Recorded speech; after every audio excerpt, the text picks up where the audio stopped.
Hello everybody and welcome to my 2025 scenario ranking. I do this every year and I have a fun time doing it to see how my opinions change or might not change, especially with the newer campaigns when I've given them a few more plays in the meantime. In this last year I reran Hemlock I think 3 times and I did Scarlet Keys once. And I don't think I ran Edge of the Earth in this last year, but Edge of the Earth is pretty solid at this point, so we have that basis to at least look for Scarlet Keys and Feast of Hemlock Vale. This also might be the last year that we see some of the earlier campaigns in this tier list, just because I can't keep talking about Miskatonic Museum forever. At a certain point, I'm gonna have to stop doing that. Chad, do you guys want a slideshow with all of these cards on it? You probably do. Let me get that set up so you can at least see which one we're talking about. That'll make it nicer for everyone watching at home. Hey Lucas, how's it going?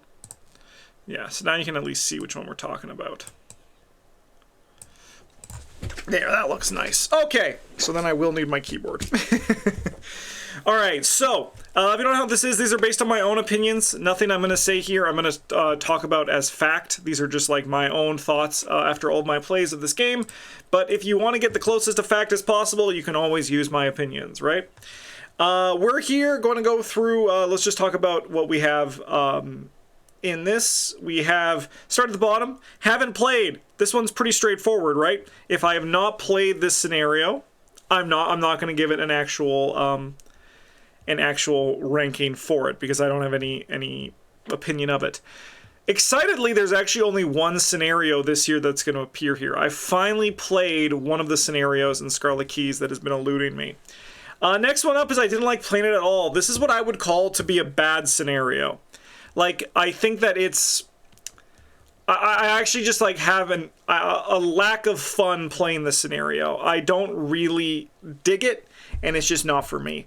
Annoying is a scenario that I don't think is like outright bad, but it's not my preference for how I want to be playing Arkham, or it has some aspects that drags the scenario down for me.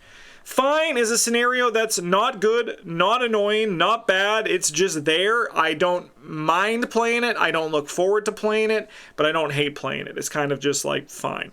Good are the scenarios where I actually now enjoy playing them. There's an aspect about that scenario that I actually think is like super enjoyable, and I'll have a fun time doing it. Great is now when I actively look forward to that scenario, or it's one of the scenarios that I think is like super impactful for me as a player, and I just like really enjoy aspects of it in a way that I think transcend just a good scenario and they start to become great. Amazing are the scenarios that are like my 5 out of 5 scenarios. Like the scenarios that I would call close to perfect, but not like perfect plus, which is the new tier that you have to pay $3 a month to get, which is one of the best. Perfect plus are like the scenarios that I think showcase what this game can do and like are usually very tense, very replayable, very fun, very just very perfect plus. You know, it's all kind of that kind of stuff. Additionally, each of these sections, when I go into the campaign, I am going to talk about spoilers within that campaign. I will try to reduce spoilers to other campaigns within those moments, but you might hear me refer to other scenarios by name or by mechanic. But I'm going to try to keep the spoilers to a minimum. But because this is a scenario ranking tier list, my advice is to avoid sections that you have not played. But there might be some stray spoilers, and I apologize for that. I'm going to try to keep it as spoiler-free as possible. Lastly, because there are 102 slides, 102 scenarios I need to talk about here, I'm going to try to keep this brief, especially in some of the older campaigns. I'm also not great at keeping things brief, so we're going to see how much that actually comes into effect here. I think we dive in. I think that's all the stuff we have here. To answer your question, Lucas, yes, I am excited for the new Standalone. I think it is going to be pretty sweet. But I think it's time. let's move on and move on with the intro and start with some real stuff. We got Knight of the Zealot. So this is the core set, revised core. The Gathering is the intro scenario where you are taught to first investigate, then to move, and then, like, you know, to fight the boss monster, right? It's a really good intro scenario, but I wouldn't really call it like a super stellar scenario for like the highs and lows that Arkham provide. It's kind of just a on the rails experience to teach new players how to play Arkham. I often don't use the Gathering to teach players just because I feel like there's a lot of fun that comes in the game in a full 8 scenario environment. So I'm gonna put the Gathering, I think, in fine. I think it's very well designed. But I'm not going to be excited to be playing the Gathering, so we're gonna put it in the fine tier for this. Can you name the scenario you haven't played? You'll know when we get there because I'll put it in that scenario in that ranking level. Midnight Masks, on the other hand, is one of the best. This scenario is a banger. It's my probably most played scenario, considering we use it for pretty much every one of our challenge standalones that Travis, Britt, and I do. This was like such a wow factor, because you go from the Gathering, which is not bad, right? But it's very on the rails and very fine. Like, it has some good, like, tension, especially when you're first playing. The Ghoul Priest is really cool. But then you get to the second scenario, and you realize just what this game mechanically can do, and why the hell, like, Arkham Horror has the legs that it has, and why it continues to be, like, so impactful. Do you think Midnight Mass could be a standalone scenario to play in the middle of a campaign? As far as I'm aware, no, because I do not believe you can add a campaign scenario as a standalone scenario. Sorry, I guess I should do this as well. Only standalone scenarios can fit into standalone. Can be added into scenarios because they have the rule of how much XP they can spend. I could be wrong on this, and there might be some weird rule that I've never done that lets you play a scenario campaign in here, but I'm pretty sure you're not able to add campaign scenarios as standalones. That's kind of like the whole thing why the standalones do what they do. I think all of the cultists, the mass cultists, are very, like, impeccably designed.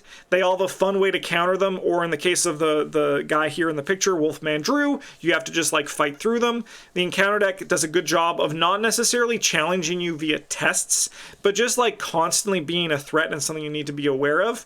And it has one of the most exciting things that Arkham has added, and continues to add to this day, which was really cool to see in the core set. A scale in which you can grade yourself as you play, right? So it's like, how many cultists did we get? It also has one of the biggest, like, rug pulls that you can have in this game when you're first playing it, which is when the Masked Hunter shows up on the act flip, which still remains to be one of my favorite things when an act flip reveals an enemy, and I think that's still just a mechanic that I really, really love. The Devourer Below, I think I'm going to put this in the annoying campaign, the annoying spot. It might go down into I don't like playing it at all. I need to think about it for a bit. So we're going to kind of like leave it hovering right here as I try to just think about this here. So what's good about the Devourer Below? I do think that contrary to what people say online, it does do a very good crescendo following the path that the Knight of the Zealot campaign is trying to teach new players, right? Where it's the Gathering is a nice, simple intro, right? The Midnight Masks is look how open this world can be. And then the third one is the realistic feeling of going up against an Ancient One, right? And a lot of people say that this scenario is hard to win, right? But this scenario, I actually think, is the easiest scenario to win, because the intended path to victory is throwing Lita Chandler into Udmordot's mouth, and then he goes, yummy! And then he goes back underground. He's like, I am happy. My anger has been stopped. My hunger has been satiated, and I am a happy guy. And I think that is a very easy threshold to hit. So I don't really go with that at all. But I think the problem with this one is that there's not really an interesting hook, you know? I'm going to put it in annoying. I think I'm going to put it in annoying. There's not really an interesting hook that really like levels it up to the next level. I enjoy the treachery design, which is really hard and like hard hitting. I like the plot twist where the masked cultists come back, depending on the ones that you didn't deal with. I think that's really cool. I think that there is some mechanical issues, like design-wise, where like the best thing to do is just stay on the starting location. However, I'm not going to fault the scenario for that because I am not a baby boy. When I get into a scenario, I play a scenario. If you are someone who just hangs out on the first location, I'm probably not going to ever want to play that scenario with you again. It just doesn't go with my style of play, so it's not really part of my evaluation of the scenario. Because I could not imagine doing that, because it literally sounds like duller than watching paint dry. I'm going to go explore the woods. I'm going to try to get clues. I'm going to try to do this legitimately, and then I'm not going to complain about how the scenario is formatted when I am the reason that it is happening that way. I didn't write Dunwich down. We need Dunwich on my time codes. All right. Well, that was longer than I was hoping it would be. On to the Dunwich Legacy. We're going to start here with extracurricular activity. I think that this scenario is fine. It's not necessarily good. It's not necessarily bad. It's just kind of there.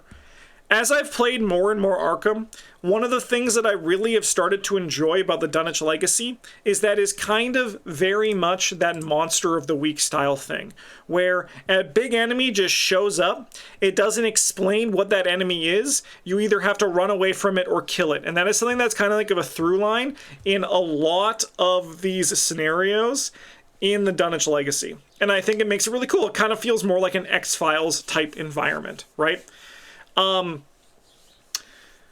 It's one of those things where like if you play it first, it's really easy to take the time to get there. So in like the second one, it's a little bit shorter, which makes it a little bit more interesting. And House Always Wins is like the opposite, where I like to play House Always Wins first because that one kind of feels better with more time.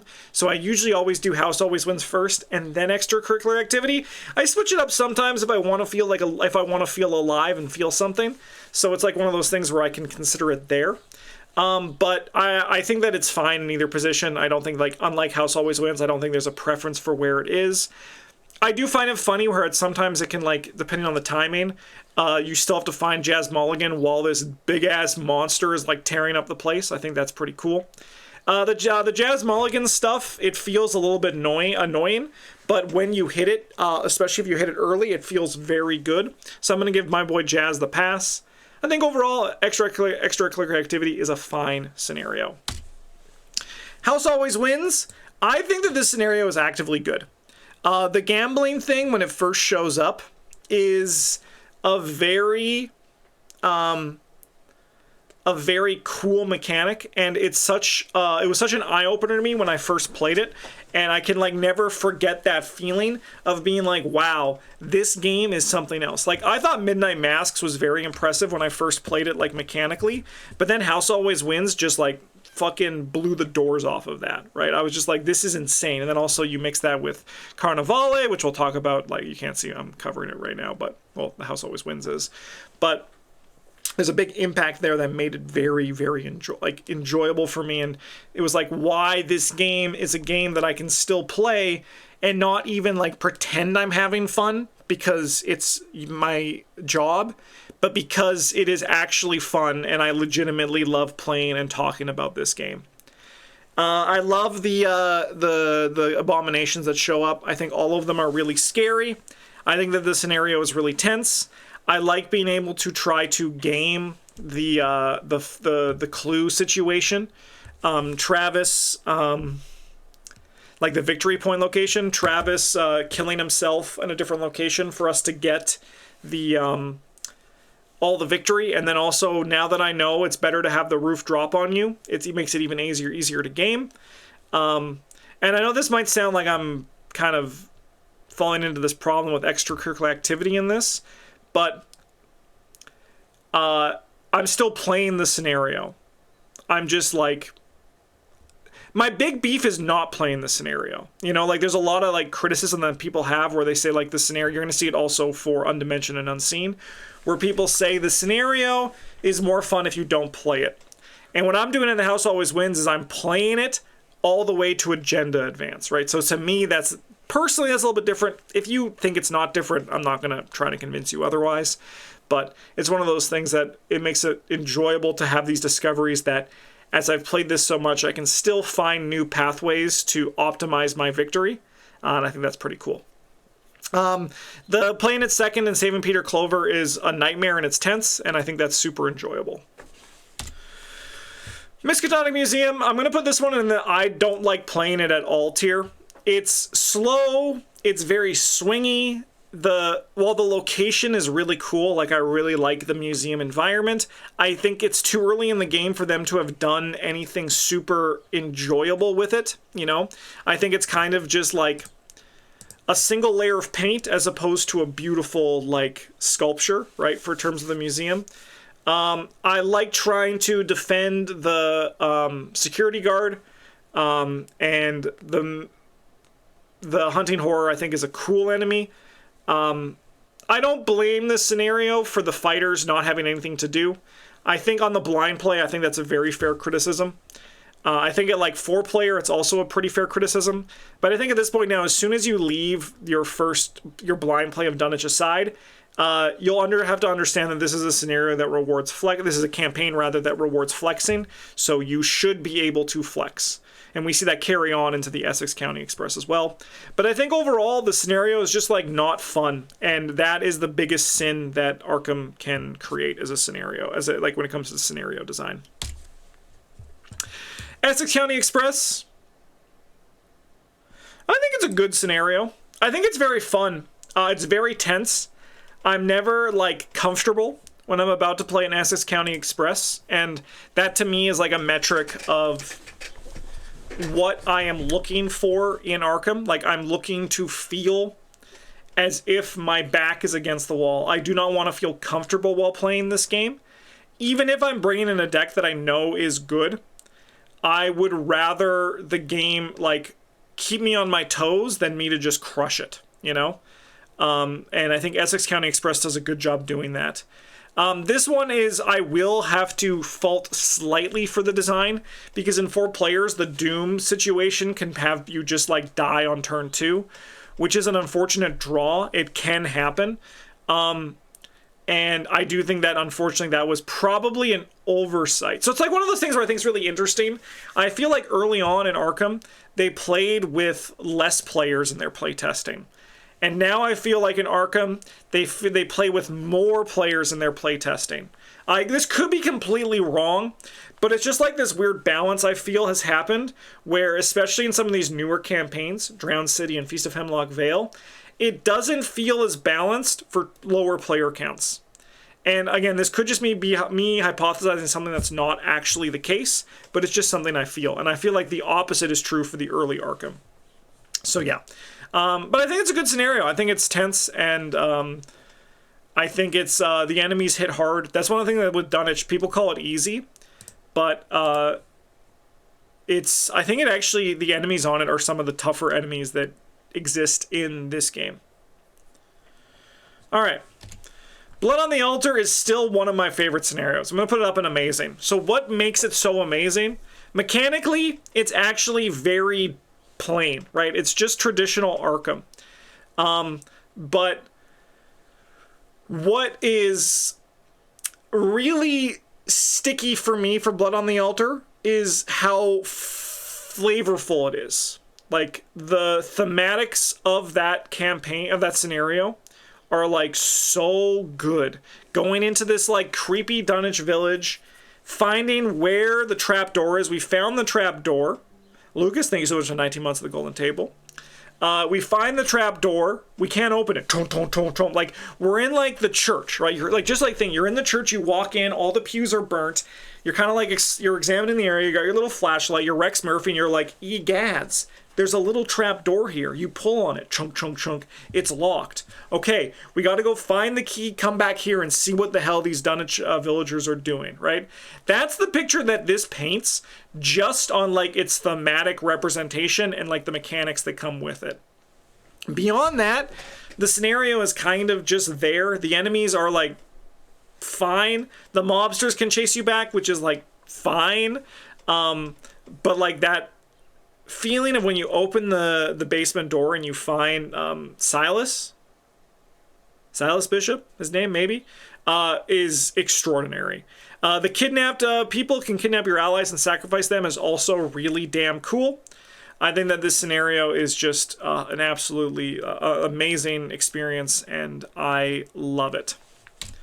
Undimensioned and Unseen, probably one of the more hated or loathed scenarios that exists in this game. And I think a big reason for that is the fact that in early Arkham design, there was the idea that you weren't going to be able to succeed, right? I feel like that was kind of something that we saw in the core set and Dunwich Legacy, and it kind of just dropped off after that. There wasn't really that much cooking with it. Really tough on blind plays? I don't necessarily agree. I think this scenario actually gives you a lot of tools to take advantage of dealing with the broods, but it's not really necessarily easy to like take advantage of those when you feel as if you are being cornered like this scenario does, right? And it's one of those things where character dependent, if you're Winnie and Finny, then you got no chance. I disagree. I disagree with that because I played this scenario as solo skids and I did fine. Because this scenario gives you so many tools to actually deal with the brutes. Like, this is like one of those things where like, to me, the big problem with this scenario comes down to one thing and one thing only. And that is that the broods move randomly. And they do give you some tools to work with that as well. But I think everything else in this is overblown in terms of how hard it can be to do.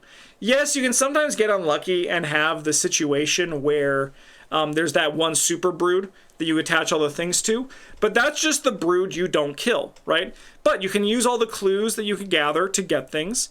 You can take advantage of some stuff that like works, like the cards that you have in your hand. You can go for icons, or you could just like do the traditional thing where you have someone who goes hard on hunting the broods and someone who is there to deal with all the smaller things. I think if this scenario was made today, there would be a lot of changes. I think that the other enemies would be less big. The Avian Thrall and the Lupine Thrall are tough enemies to also deal with while also also trying to solve all these broods of Yog-Sothoth. I have grown on this scenario since I played it with Eric. I think I used to put it in I don't like playing at all. After I played it with Eric, I put it in annoying. But I actually think this scenario is fine. I think that it's not something I like look forward to playing, but I definitely don't hate playing it. When I start Undimensioned and Unseen now, my thing that I like to do is I'm like, okay, how many broods can I get? We actually see a very similar thing for me with Wages of Sin in my recent plays. It's one of those things where once I changed my perspective of can I win this scenario, to become instead, can I beat my last attempt at this scenario, it became a lot more enjoyable for me. I do have that privilege of being able to play a lot of Arkham, and I have to respect that, but yeah, that's one of those things about it. Where Doom Awaits, I think this scenario is a snooze. I think this is the worst scenario in Dunwich Legacy, and I'm going to put this in the I don't like playing it at all. I actually can't think of anything that I can say positive about Where Doom Awaits, other than the fact that it ends. That you do reach an ending when it comes to it. And I don't really want to talk about think that's the worst scenario in the game, IMO. I wouldn't disagree. I think that is just so impossibly dull, right? It's so, yeah, this is the climbing the hill one. Just nothing happens, and there's like no hook that makes it interesting. So I don't want to talk about it anymore. Last one here in Dunwich Legacy, we have Lost in Time and Space. This is a good finale. Is it a great finale? I think it is a great scenario. I played it recently for a patron game day, and so the problem with Lost in Time and Space is that it's very swingy. It's either a cakewalk or the hardest scenario you're ever going to play, right? It's either you crush it and you're like, how the hell did that happen? Or alternatively, you just get absolutely bodied, right? What I like about Lost in Time and Space is that it's different metrics of victory, which I think is really neat. Again, kind of showing how in original Arkham, there was this idea that you weren't supposed to do everything. The current player card pool has allowed players to kind of just do everything. And yeah, that is, I think, a really nice part about early Arkham, and something that I am personally looking forward to getting back when we have current and legacy, so I can play like my legacy games when I want to feel powerful, and I can play my current games when I want to feel like that classic Arkham experience that I used to feel back when I played with a very limited collection. I also have a lot of experiences similar to what you were saying, Rico Games, where there's usually someone in, like, when you're playing like with a blind, or when you're first playthroughs, or like a limited collection, there's usually someone that has to sacrifice themselves for the group to win, which I think is very interesting. Yeah. I think my only wish is that Yogg Sothoth would show up quicker, but that is what the Return To's for, if you want to feel that. But I do think that, like, the ancient ones should be a little bit more there in the final scenario. It's just one of those things where, yeah, they should just be rocking like that. All right, well, bad news. I haven't been hitting my goal of going quick. That was 16 minutes of the Dunwich Legacy. All right, curtain call. This is an amazing opening scenario. It's hard. It's flavorful. It's fun. Big Butt Baby, the Royal Emissary, I think is a very cool guy. My knock against this one that keeps it out of one of the bests is that that second part when you have to, like, it's either like fire, flooding, goop. I think it's like vines in one of them. They literally went with like earth, wind, water, fire, like Captain Planet heart bullshit to get there, right? It just feels a little bit mechanically like it's helpful, but like it's helpful for making the scenario harder. But, like, how necessary was it? Like, if we take that out, like, what does it really knock against the scenario? Like, it probably would be slightly easier, which would make it, like, a little bit less memorable. But, like, mechanically, I think it's kind of just a dud. It has the stuff I like where you can steal from the box office, you can jump from the balcony.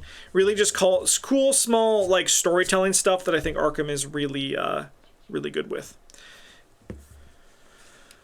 All right. Last King, another amazing scenario.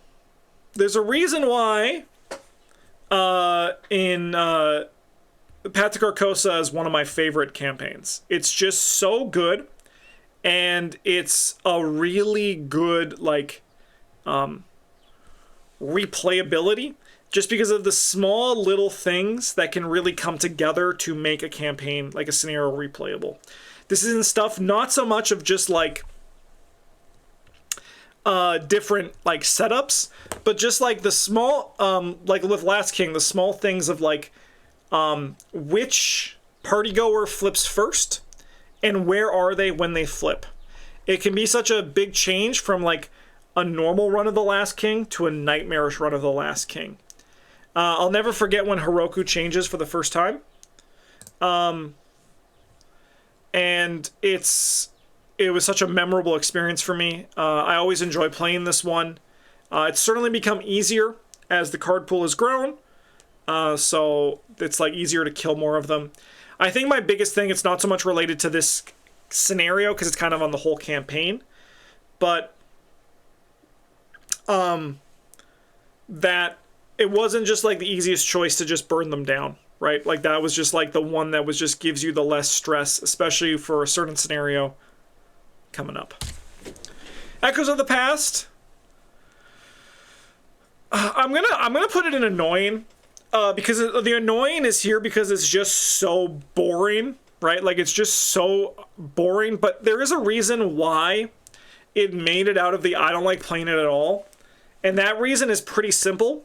Where if you have a deck that's really janky and requires a lot of time to set up, Echoes of the Past gives you that play pattern of that deck where you get to like live the high end and you get to like have all the fun in the world playing that deck, because there's a point where you just have so much time to play it.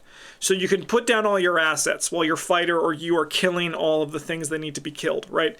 And you can kind of just like do your elaborate combo, and you get to feel like your deck is firing on all cylinders because of that, right? And there's not really another like scenario that lets you do this to this regard. So that is something that I enjoy about Echoes of the Past, but I wouldn't say I think it's a great scenario. I actually think it's a pretty dull scenario. But I actually have been enjoying it slightly on some of my recent plays, but I think it's still pretty down in the dumps. But then we have the opposite, in the form of one of the best scenarios ever made for this game. The Unspeakable Oath, or Arkham Asylum, or Bryn's Prison. He hasn't been caught in there for a while, though, so things have been changing. The times, they are changing. So this scenario is, like, again, everything I love about Arkham.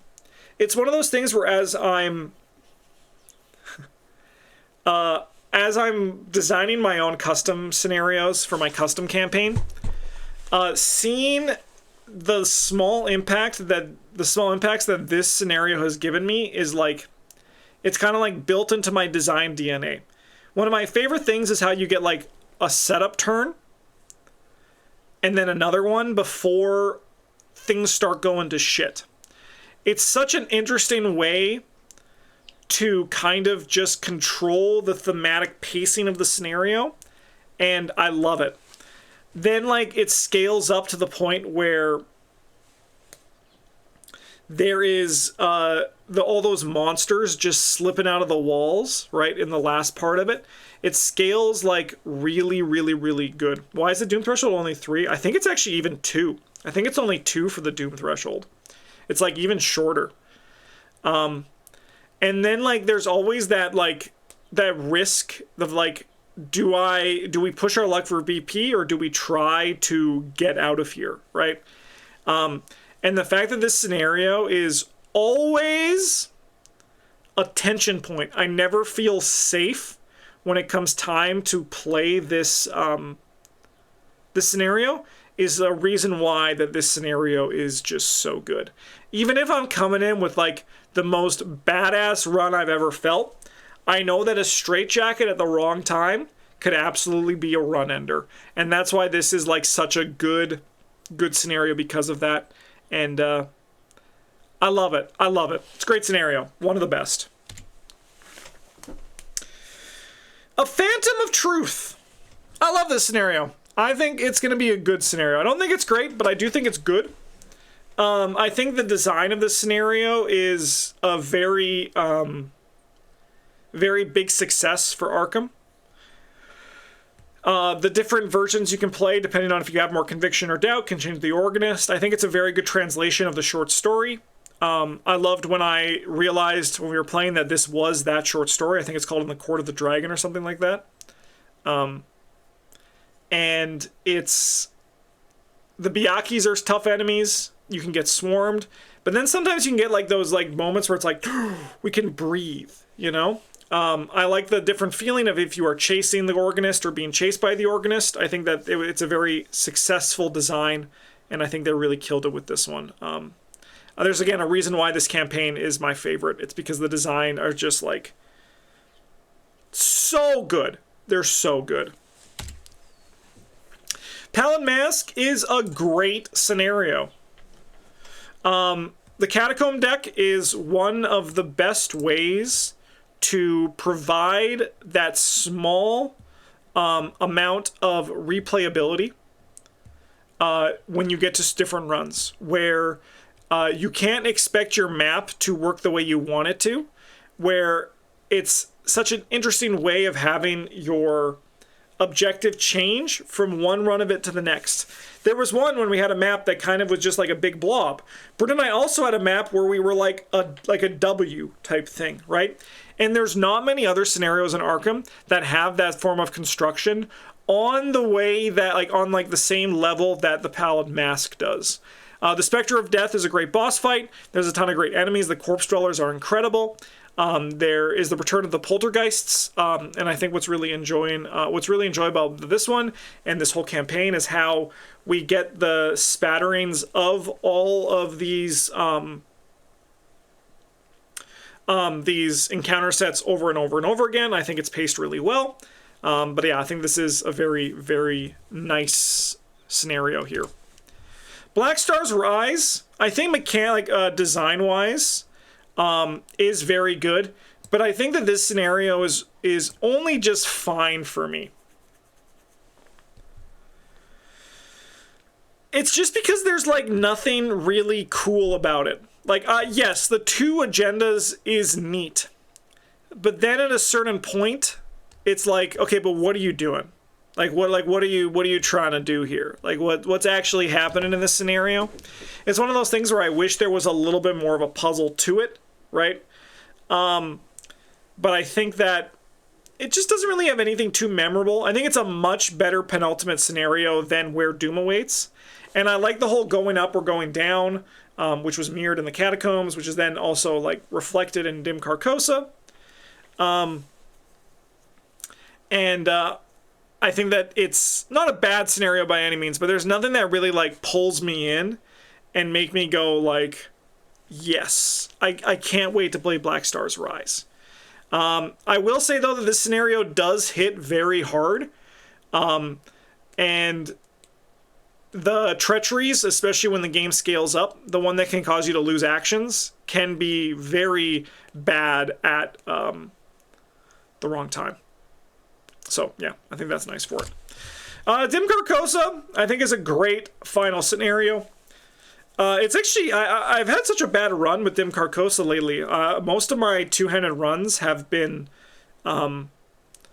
leaning to, like, death.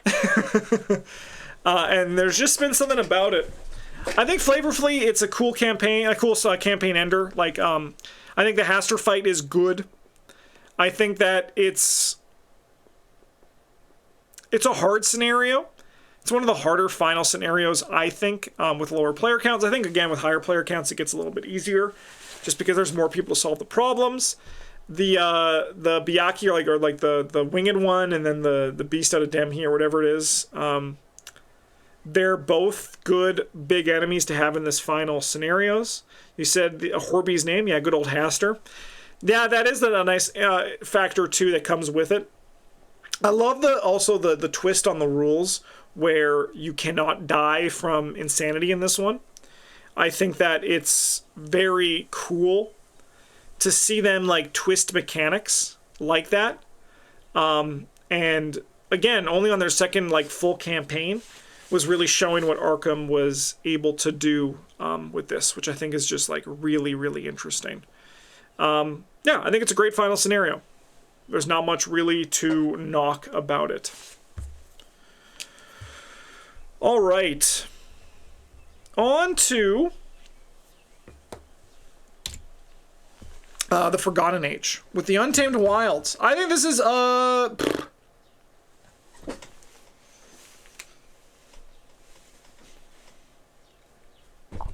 let's think about this. I'm torn between good and great. What I like about it is that it's really hard. This would be so much better if you didn't reshuffle Ancient Evils 3 times. Yeah, that's such a big knock against this one. I also recently ran the Return to, And it made me realize why people like playing with the return to, because it makes it like literally 500 times easier.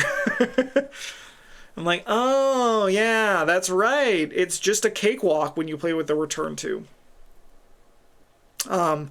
All of these are going to be without the return to though, because once again, I'm not a baby boy.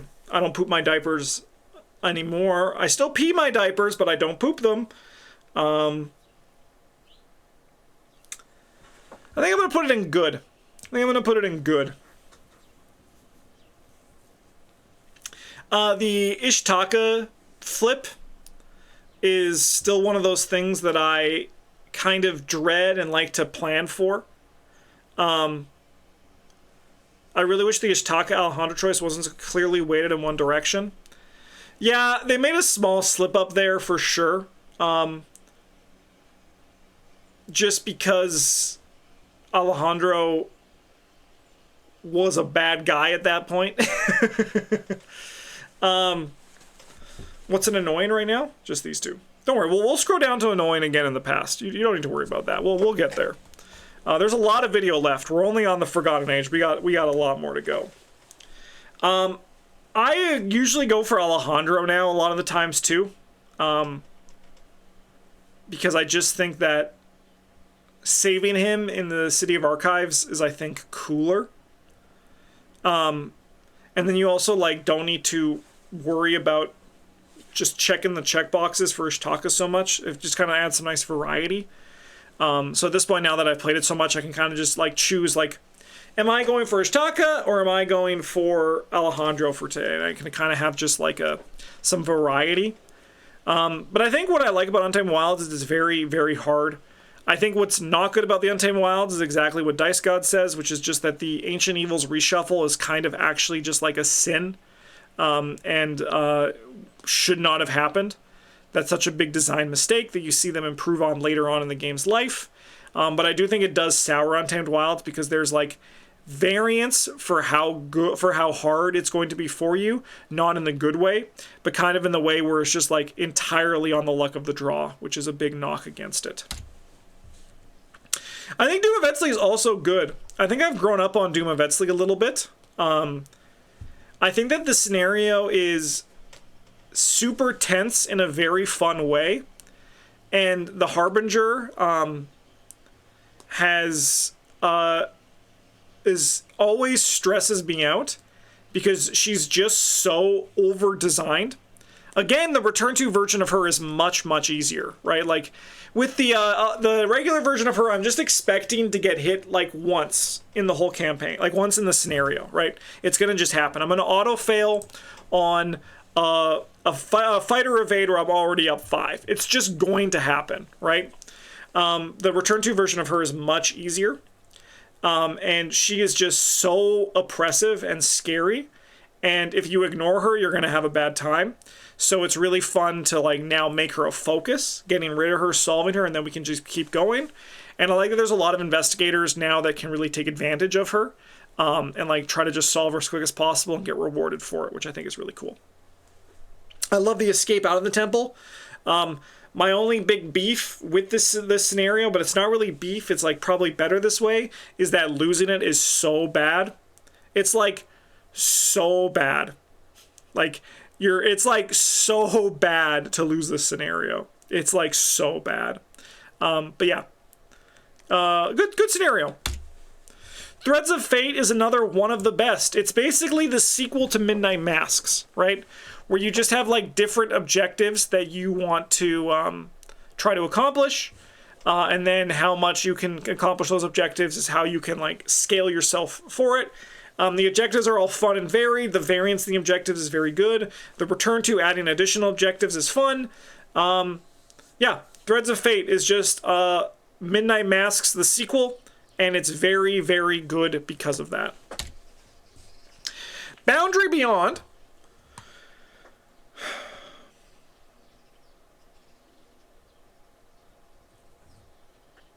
So like Undimensioned and Unseen, and even now Wages Unseen when we get there, there has been a big shift in my perspective for those, where I've changed it again to, am I going to win this scenario to something else This scenario is forgettable.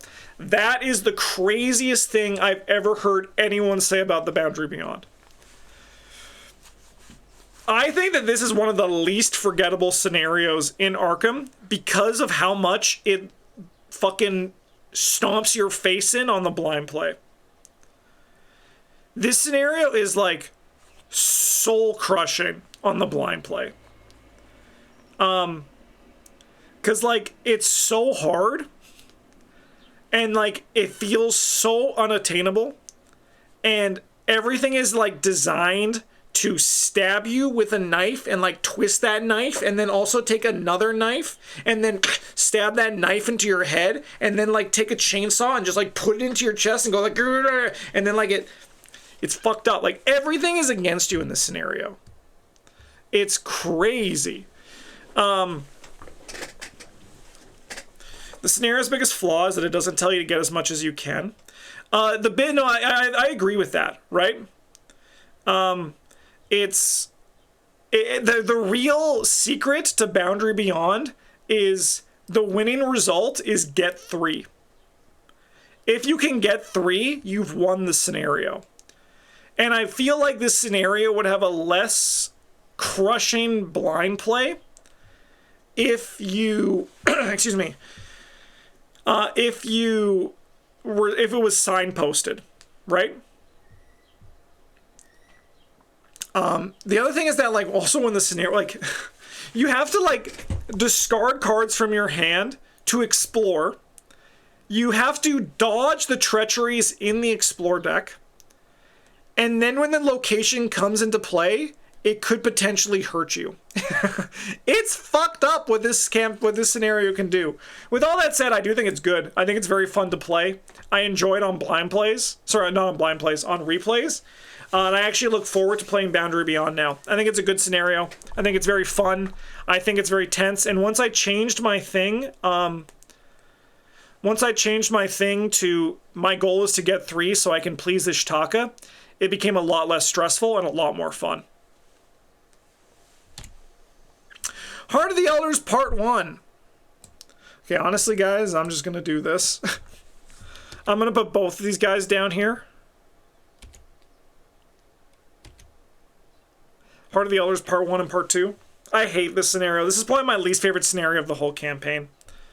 I don't think there's anything particularly memorable. I mean, there's something memorable about Heart of the Elders Part 1, where it's the Winged Serpent, right? Where you can, like, evade him and, like, lock him down and he shows up. I think that's pretty cool.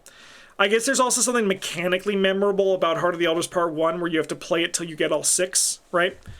But this was part of the reason why we hated Forgotten Age on our first blind play, right? Part 1 is just the intro scenario again and again. Part 2 is a new scenario. Is it, or is it just Doom of Etsley again, but smaller, right? Like, if you think about it, it's just, like, that's the biggest issue with Heart of the Elders, is that Part 1 is just a worse Untamed Wilds, and Part 2 is just a worse Doom of Etsley, right? The only difference in Part 1 is that you have to play it over and over again, and the only difference in Part 2 is that you have to remove the clues from the locations, and there's no temple escape, right? Let's just say 2 Yithians are still trying to win this scenario this very day. Yeah, Godspeed to those Yithians, right? And I think that was, like, such an unfortunate thing about this. I wish they could have done just anything different. Like, they could have given us, like, instead of this weird-ass Heart of the Elders Part 1, Part 2, we could have gotten, like, an actual, like, different temple dive, which was less about exploring the temple, but trying to see, like this is like a puzzle temple, right? Like, I'm pretty sure we got that today, like a sliding type thing, is like shomp, shomp, right? But I think, unfortunately, they're just dull. They're just dull scenarios. Like, I'm going to put them in I don't like playing it at all. City of Archives. Yeah, it's good. It's a good scenario.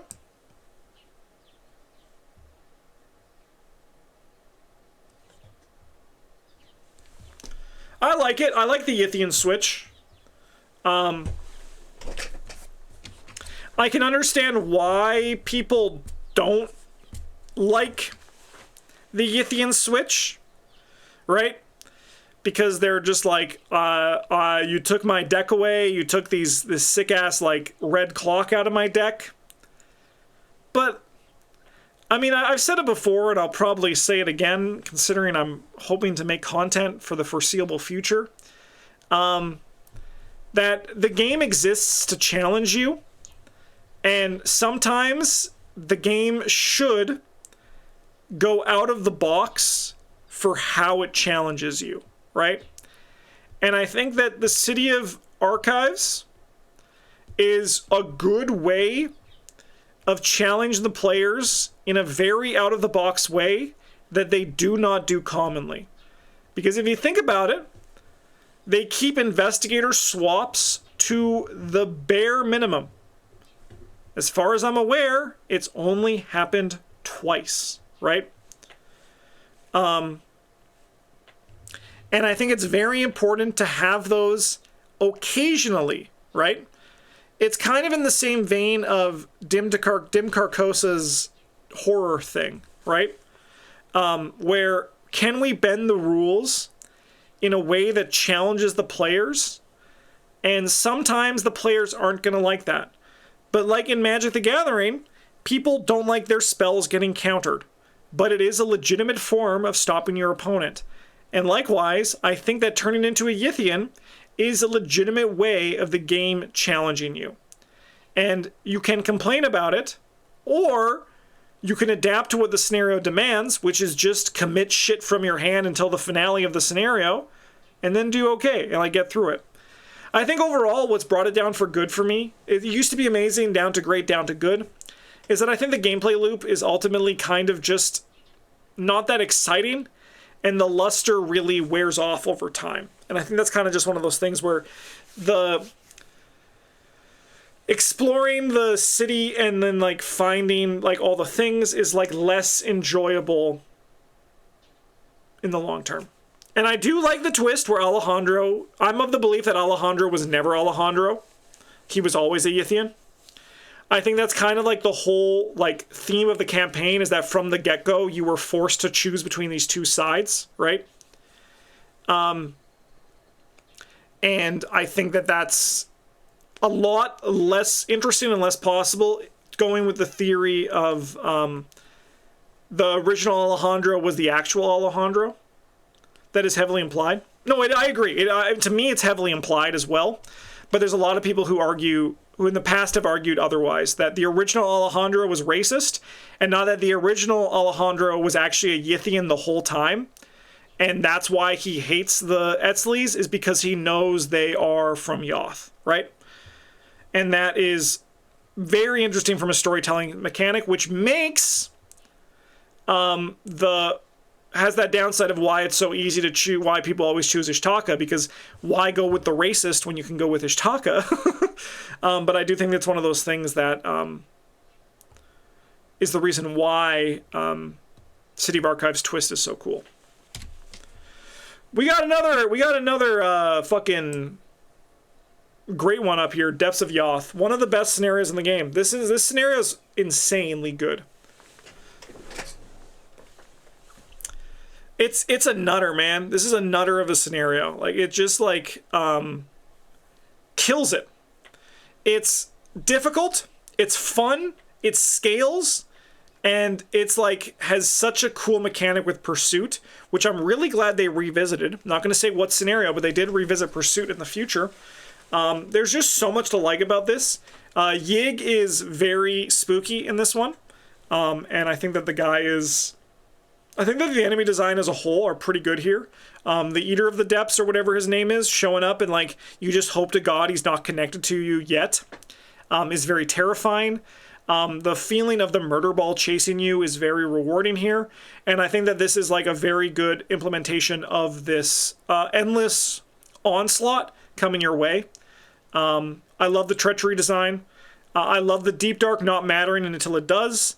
I love how you can like game the doom that falls on locations. I think overall Depths of Yoth is just one of the best scenarios ever made for Arkham, and it just kills it. And then, unfortunately, we end with Shattered Aeons, which I understand why it's here, because the story of this campaign is not Yig, right? The story of this campaign is not Yig. The story of this campaign is the battle between the Serpents and the Yithians, right? Like, that's kind of what this whole thing is about. It's just unfortunate we got into this weird-ass final scenario that was just like... It's just like, we have to explore we have to do the explore rule again, and like, it's like not really worth it. It has this weird scaling where like they make it more difficult by having the damage and horror go on those things, but then you sometimes have to go back to those locations, so it feels like artificial. It doesn't feel like the game's actually challenging me. It feels like it's more like just like random chancing me to lose, which is fine if it like doesn't feel as just so swingy as this one, where it just feels like arbitrary difficult as opposed to like a legitimate occurrence that can appear. I think I'm going to put this one down in annoying. I do not like the Shattered Aeons final scenario. I just don't enjoy playing it at all. I never look forward to it. And I wish the campaign ended on Depths of Yoth. Not to mention, I feel like Shattered Aeons makes me feel like I always need to bring torches. Because, like, starting with a smaller hand size in the final scenario is such a weird fucking kick in the dick. And I don't know why they did it. Right? Okay. Time for what I would often say is my least favorite campaign of the game, the Circle Undone. Is it still my least favorite? We're gonna find out. Witching scenario, sorry, the Witching Hour, the Witching Hour. I think it's a good scenario. I think it's a good opening scenario. Not doing the Prelude? No, not this year. I cut it out. Like, what am I gonna say about the Prelude? I never play it. It's not like, it's not like the Hemlock Preludes where you kind of have to play them, right? I haven't played it. I played it once with Eric, and that was like the third time I've played it in my whole Arkham career, so I think it's just like, I just need to cut it from this, you know? Witching Hour, though, I've grown to really enjoy this one. I think that it has a really nice, split for like the split up at the start, and then like has like one of those things where you need to be rewarded for flexing a little bit at the start, and then you can kind of like get out of that. But as a whole, the campaign does have this interesting form of pressure where you're rewarded for being able to do like do more, which I really like seeing from the design. I love that also the scenarios are connected, so you can game them in a variety of ways. I think in all my recent playthroughs of the Witching Hour, I've brought Testing Sprint to great success. So that's been very fun, and I like that change that the card pool provides for it. I think the build to a Net Mason is fun. The goat spawns still make me feel tense. I think that overall, this is it's a good opening scenario. On the other side, at Death's Doorstep,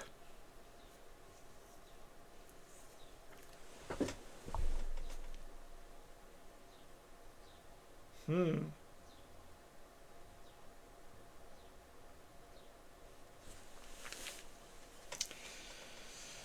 am I going to put this?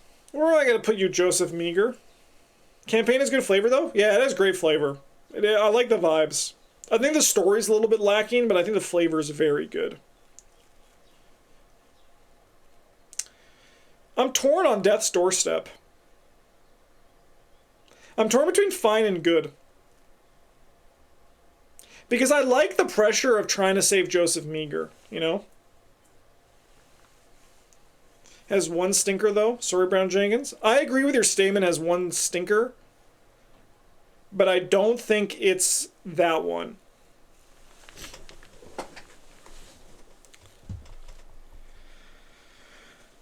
I think it's fine. Yeah, I think it's fine. It has this weird opening start. And I still hate the, like, does anyone else have the biggest pet peeve? Where the pieces left behind are the amount of clues that you take away for the setup of this scenario? Am I the only one that fucking just, like, I can't get past? Like, that bothers me. Pieces left behind, but that's how many clues I take away? It's not how many clues are, like, on the location? I don't know. It's fricked up. I can see what they were trying to do, too. Like, I get it. I think they just chose the wrong word for it. I really like the Save Joseph Meager and Save the Silver Twilight Acolytes. I think the big thing that really brings down Circle Undone for me is that we just had a great reoccurring enemy, and then we have, I don't even know his name. The Abyssal Watcher? What's the fucker's name? What's the Abyssal guy? Spectral Watcher, yes. Sorry, I was thinking of Dark Souls 3 with the Abyss Watchers. The Spectral Watcher is kind of just so mid, you know?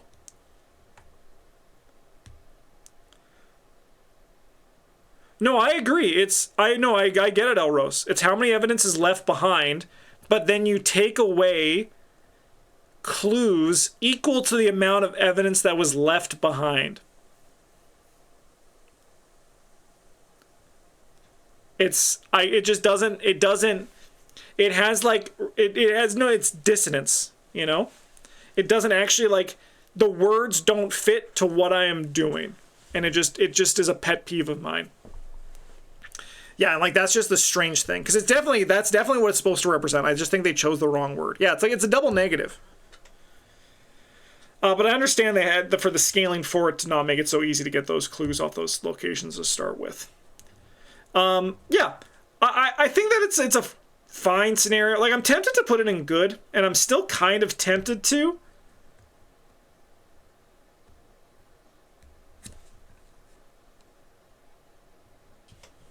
I'm torn. I'm gonna use this time to also have a nap. Just hold my hands. You think I'm thinking, but I'm actually just having a little power snooze.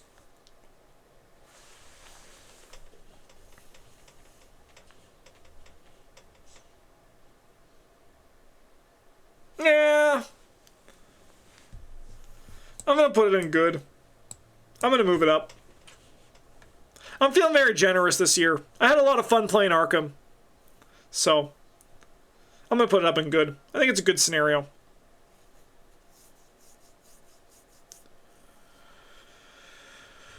And the thing is, like, what reason do you have to save Joseph when you're led to believe he's behind everything? I mean, that is a great question. For me, it's because he's there, and the game is telling me it's an option. So I'm kind of like, sometimes, like, the mechanics trump the flavor for me, where I'm like, I think I want to get you out of here because something's telling me I might get rewarded for it. My chimpanzee brain sees the button and I want to push it, you know? Yeah, but, you know, I like the Silver Twilight Lodge type feeling too. I dig it. I'm gonna give it a good. Secret name? This one has definitely come down for me over time as well. But it still has, I think I've said this every year, and I'm gonna say it again this year, so get ready. The way that this encounter deck only has rats, but those rats turn into, like, the scariest enemy is such incredible scaling. And I think that this scenario should always be rewarded because of that. I think it's just like an absolute killer from like a design success of like making those rats and making those rats scary. Like the whole rats on the walls, like Lovecraft vibes. I think they accomplished that really well here too. Brown Jenkins fun to kill. Nahab is a scary SOB. It's pretty easy to game when you know how to game it in the future. I do agree it is very long, But I think it's like a better version of the Miskatonic Museum for revealing, where is that, down here? For revealing things, like, and having, like, being able to explore a growing map that goes into strange places. Yeah, I think it's pretty sweet. I think I'm going to give it a good, though. In the back, I would give it a great, but I think this year is just going to be give it a good. And I think the reason is just that, like City of Archives, as scenarios have gotten more interesting in the long term, these scenarios have gotten, like, less interesting, right? Like, spoiler alert from, like, for, like, Feast of Hemlock Vale, but, what these things, like, can do, like, what they do with some of these other scenarios, it kind of just, like, makes Secret Name feel a little bit more, like, just like it loses a lot of luster and it loses a bit of the hook, at least for me personally. It's just too long. Yeah, it is pretty long. It's a longer scenario, but I mean, Travis, Brent, and I play very fast. That's people have often told us. We're speed gamers, so it's one of those things where it feels like less for that. I remember like Undimension Unseen took us like 2.5 hours, I think, on our blind play. I wonder what Secret Name was on our blind play. I should check that out too. Wages of Sin. All right, I used to like really hate this one, but now I think it's fine. I know that doesn't sound like a glowing review. I know that doesn't sound like I'm like saying that this scenario is incredible. Like I used to say, like I said, like my opinion has improved. But when I have changed, as I've changed my perspective on approaching the scenario, it's become a little bit more of a fun challenge where, again, I'm competing against myself. And it's not a loss to get all 4. It's a loss if I don't do as good or better than my previous attempt. And that's really like changed the perspective of the scenario for me in terms of finding success. My big beef with Wages of Sin is my least favorite mechanic in this game, which is the whole... They've luckily only revisited it like one time, which is the whole flip the card to find where to go, and you just gotta hope it works out, right? Like, I understand that's how they have to scale the difficulty of the card and, like, of the scenario, but I think it's just a bit too swingy for me personally. I don't actually really enjoy it. First name of this Secret Name was only an hour 33. I mean, that's not too bad. Still pretty long, though. Chat, can I also have your permission to complain about the thing I always complain about with this scenario? Do I have your permission?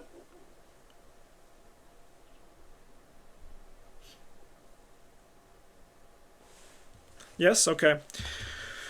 Why is there text that says when you look at the other side of a ghost, ignore the text on it, but then there's text that you must follow on that side in which that ghost attacks you? Why? Why? And then it bugged me until you brought it up. It's just like, again, like I wish there was like, I wish they just worded it differently, because I don't think it's bad, right? Like, I'm not saying that there shouldn't be a ghost that if you look at, like, for one of the heretics, that you look at the other side, you can get punished, right? I think that that's ultimately good, but I just think the wording is atrocious. I need to look it up. I'm putting it on the screen. It's probably one of my biggest pet peeves in this game.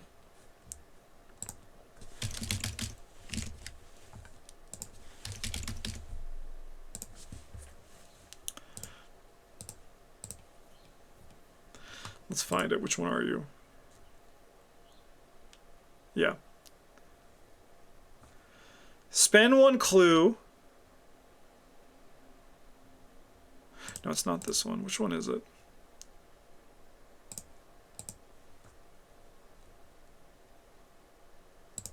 It's not that one.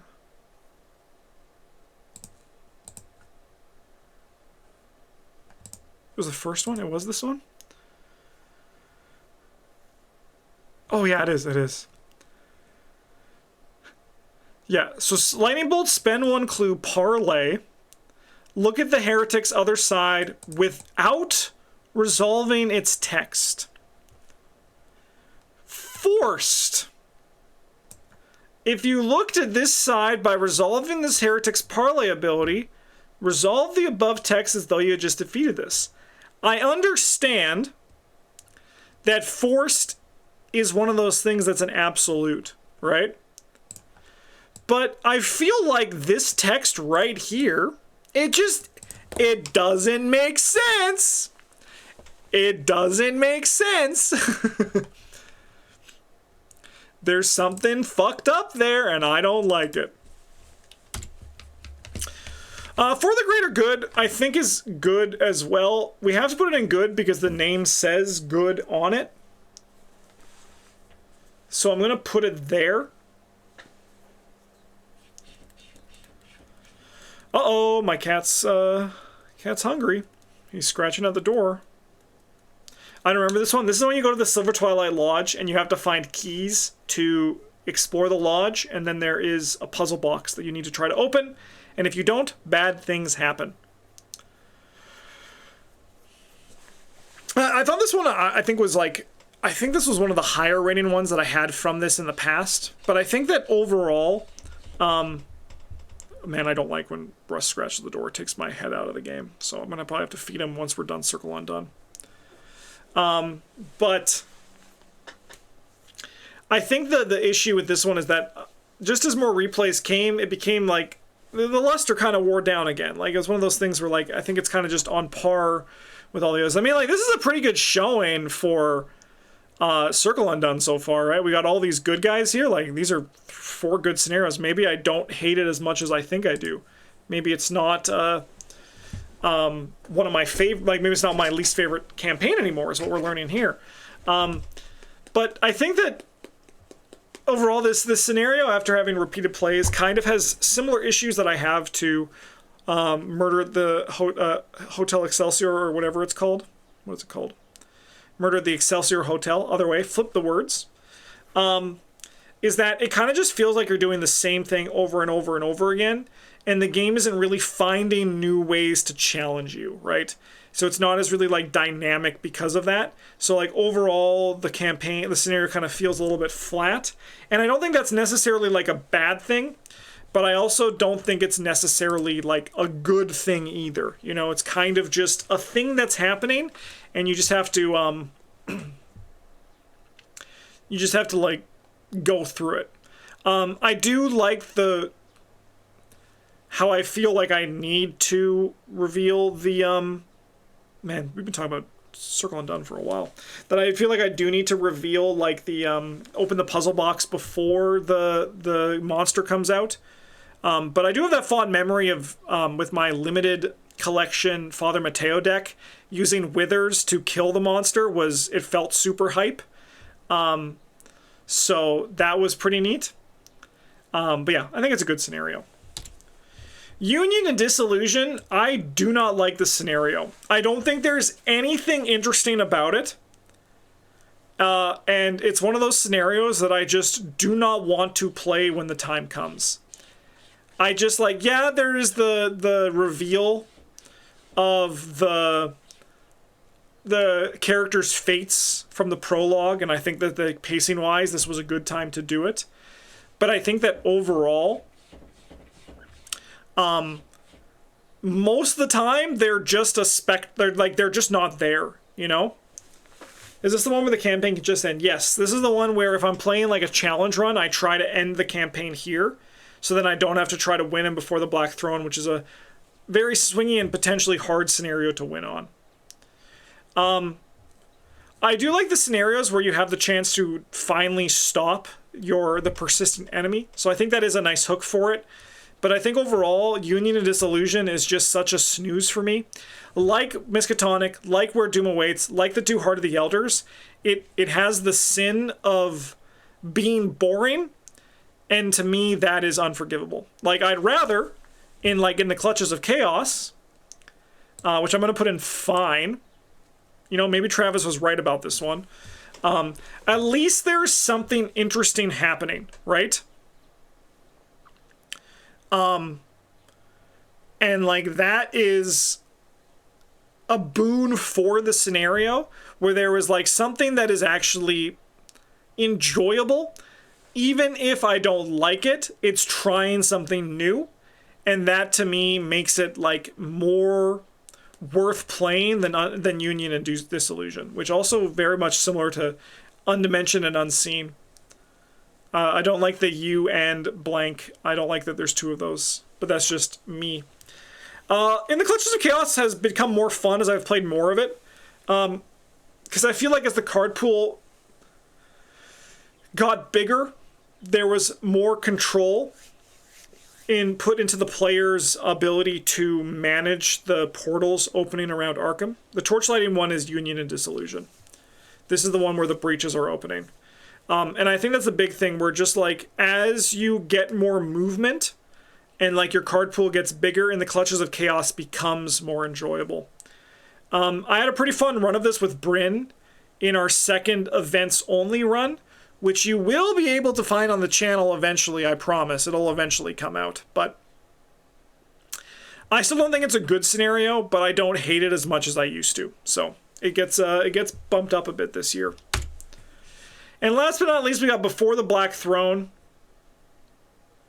which also has had a little bit of a luster shine off on this for me. I used to consider this to be one of the best.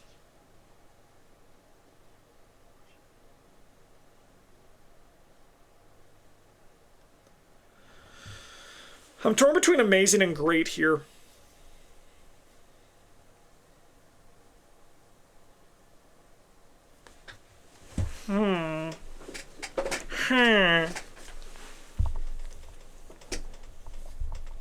What are we calling this one?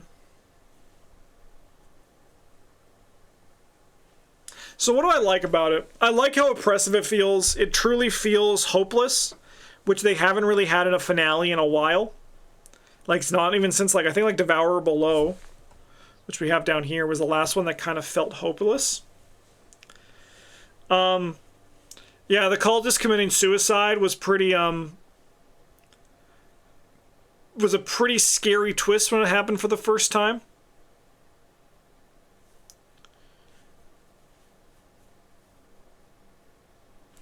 I think it is still very, very good. I think it is still amazing. I don't think it's one of the best, because I just think it's like a little bit swingy, and I understand why the enemies on the map are put into the top cards of the deck, and I also understand why you draw cards on the act advance, like drawing counter cards, but I feel like,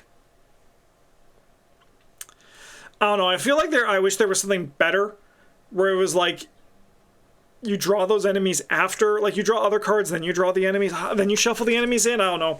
I just feel like the pacing of that is a little bit strange. And I think that the swinginess of the luck of, do you hit the location you need to hit, like sooner, is a little bit like unfortunate, but I do think it's a fun part of the scenario where it's just like, is this the one? Uh-oh, it wasn't, because it does give you a lot of tools to try to mitigate that luck, especially in the Return To, which again, we're not talking about here. Azathoth is scary. Azathoth's coin is scary. There's just like the mindless dancers are scary. There's so many scary things in here that makes it really challenging. So it's hard to beat as a scenario. That's just the reality. All right, on to Dream Eaters here. I think Dream Eaters is still a good campaign, but I think a big issue with Dream Eaters is that it's very on the rails, you know? Like, if you think about it, most of these scenarios, you kind of just follow a path that's made for you without, like, much variance in that path, you know? Russ, sit like a normal kitty cat. Yeah, come on. And I think that's one of those things that kind of like brings it down for me, right? Like, Beyond the Gates of Sleep, very linear. I think it's just fine. I think it's just a fine scenario. Dream Eaters need to return to the most. I agree, which is unfortunate that it was the one that right before it died with, you know? I think the story is very good. I think the feeling and vibe is very good.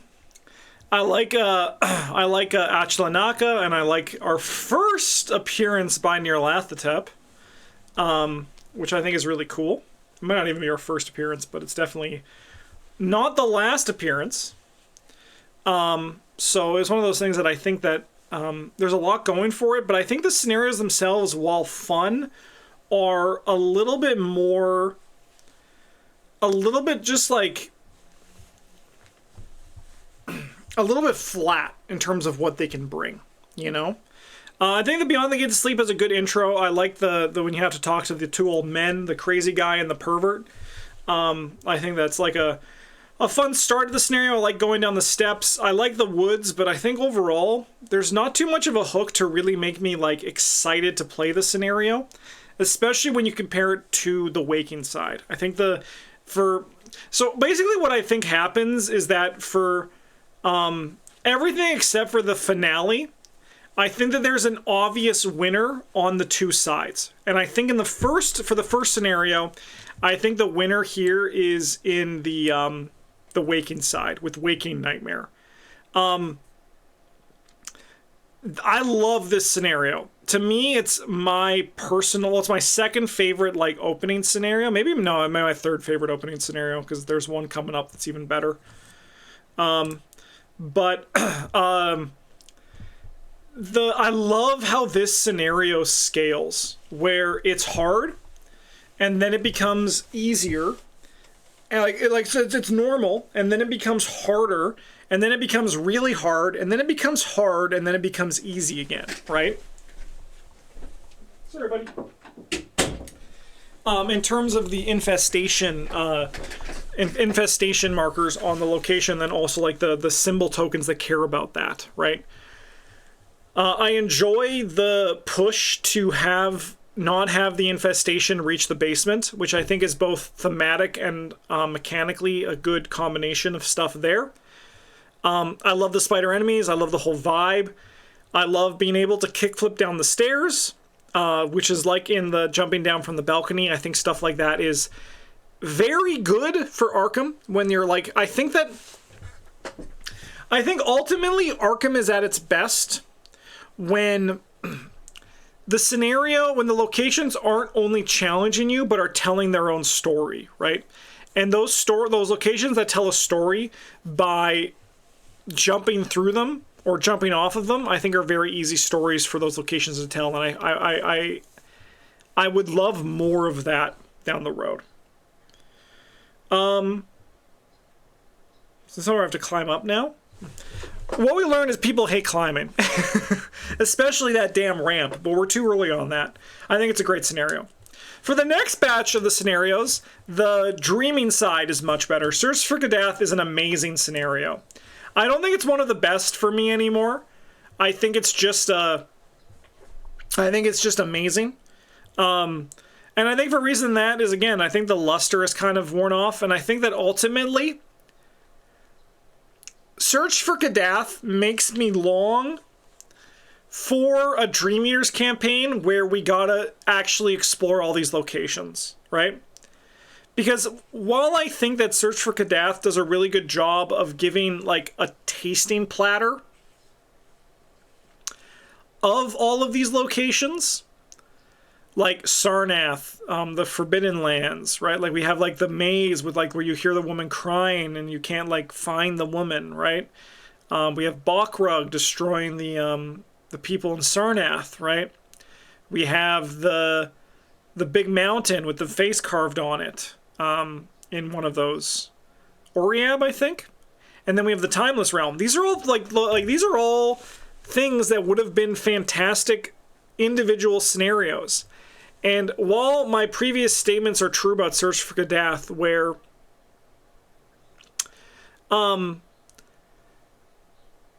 you want to stay in all of them more, I wish I had more time to explore them all from the flavor standpoint. It's ultimately, I think at this point now, becoming kind of a bane as opposed to a boon for the scenario, right? Where it's just like, at a certain point now, I only go in one order because it's the only order that gives you a chance. I never go to the timeless realm because it's just too timeless, right? And I wish this game, like, they were a bit more, like, flat in terms of what they had, right? But at the same time, them being flat might have made it less enticing. Who knows? But I think it's still an amazing scenario. I just don't think it's one of the best anymore. Well, like, Midnight Mask has always been good. Unspeakable Oath has always been good. Threads of Fate and Depths of Yoth have always been good. I think Search for Kadath is less good for me what it was previously. But one thing I do really dig is that, again, like Midnight Masks, it has like a scaling thing for how many Signs of the Gods you can hit. Thousand Shapes of Horror. I don't like this scenario, which is a shame because it has like my favorite sort of vibe, which is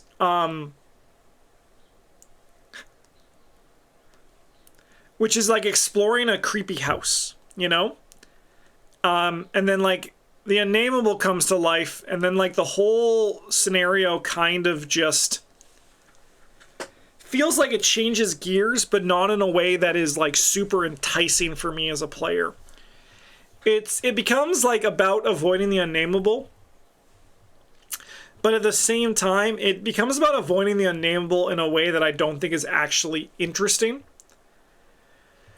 And then, like, the checklist of things you have to trigger before you go down into the graveyard to do the descent is also just, it seems kind of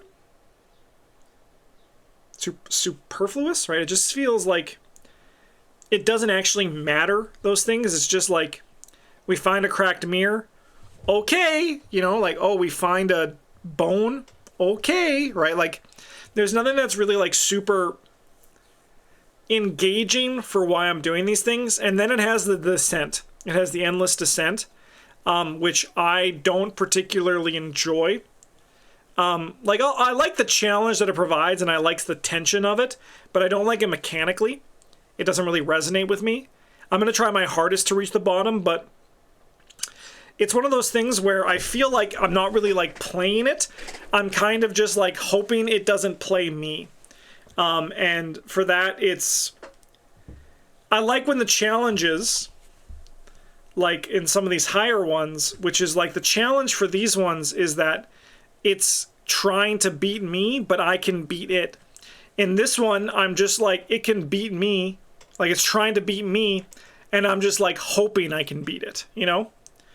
Like, I just don't really feel like I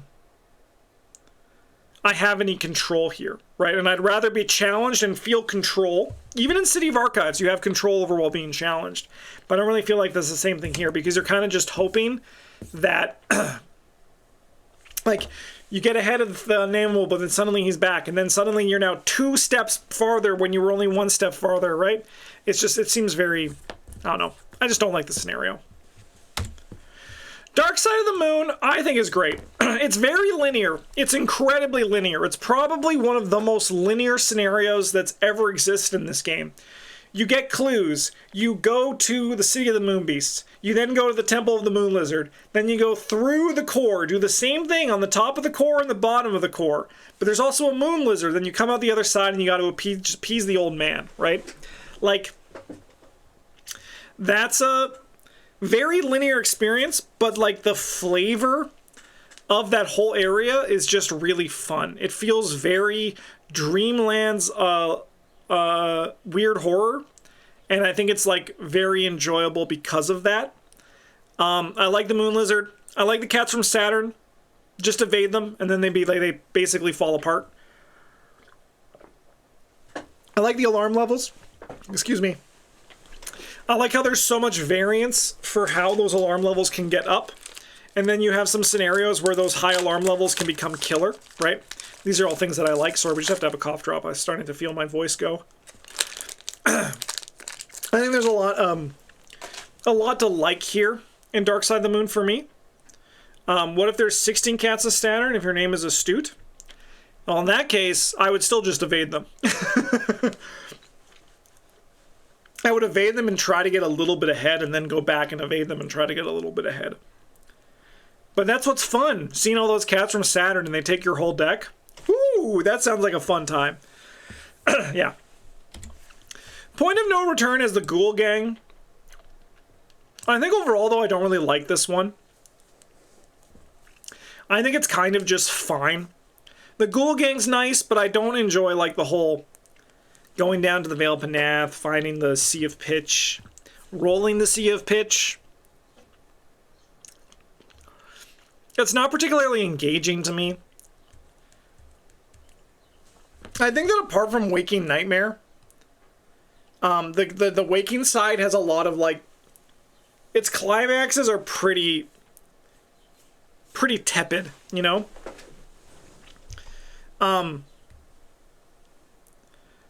It's not really, like, there's not, like, that big hook that you go, I can't wait for this moment, you know?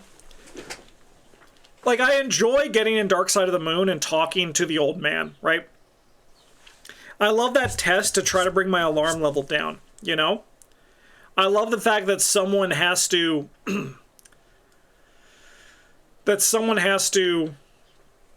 usually stay behind. I think that's fun, right? And then you compare that to the point of no return in the Sea of Pitch, and you just like, veiled location, flip it. Oh, this wasn't the one? Oh, it's the one that shuffles them? Okay, I guess that makes it both easier and slightly harder. It's pretty dull. It's just very dull. Okay. I think both of the finales for this one are great finales.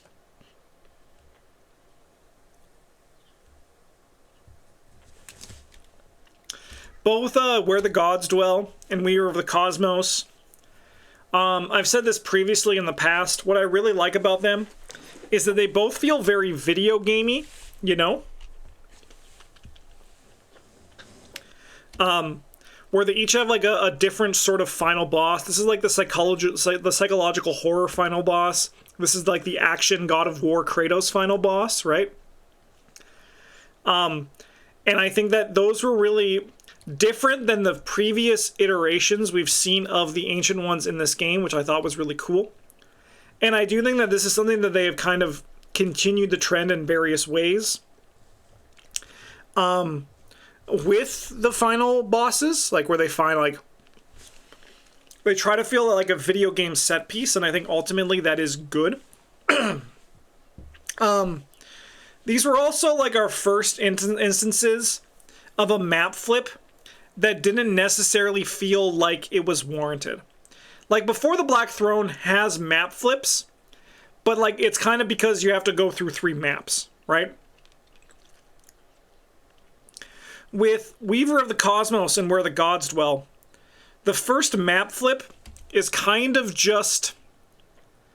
It just feels like it's like 2 mini scenarios, you know? Like, for Where the Weaver of the Cosmos, how much do we actually need that climb down at the beginning, right? Beyond just pacing, right? To just make the scenario feel longer, right? Same with this one. How much do we kind of actually need that first walk through Unknown Kadath? It's very cool. I like that dumbass guy who I gotta push into a hole, right? But, like, how necessary is it? And I understand it's probably just because, again, the pacing on those individual parts feels so slow. But I would wager that, unfortunately, there was a wrong lesson learnt from this that took a while for the designers to kind of unlearn for these final scenarios. And I think that while... For Weaver of the Cosmos and Where the Gods Dwell, these were like the smallest impact of those things. I think they planted the seeds to much bigger issues down the road. I like them, though. I really like these cards. Sorry, these scenarios. I think they're both great finales, and I think they both have memorable hooks. And I think neither of them are boring, which is important, especially for a final scenario. Looking at you, Shattered Aeons, you're boring. Then they pay still to have a mid-scenario Randolph betrayal. I think they still could have done that without having a map flip.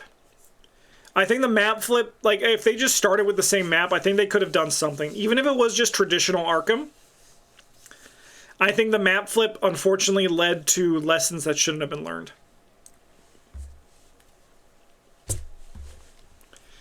Yeah, because like they could have had, but like they could have had like a different midway that didn't involve whatever the hell this was, right? I don't know. It just doesn't feel. I think like it's fine for these ones. Like I think it's okay, but we're gonna get into. You're gonna hear me complain a lot about this going forward. So get ready for that.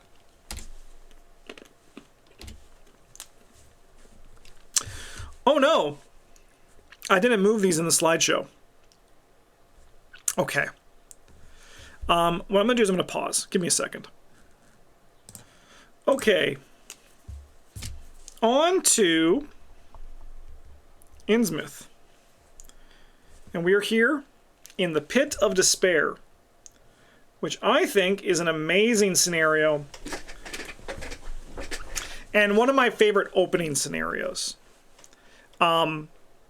I love the vibe. I love how difficult it is. I love that there's a big sort of push your luck to try to get the flashbacks.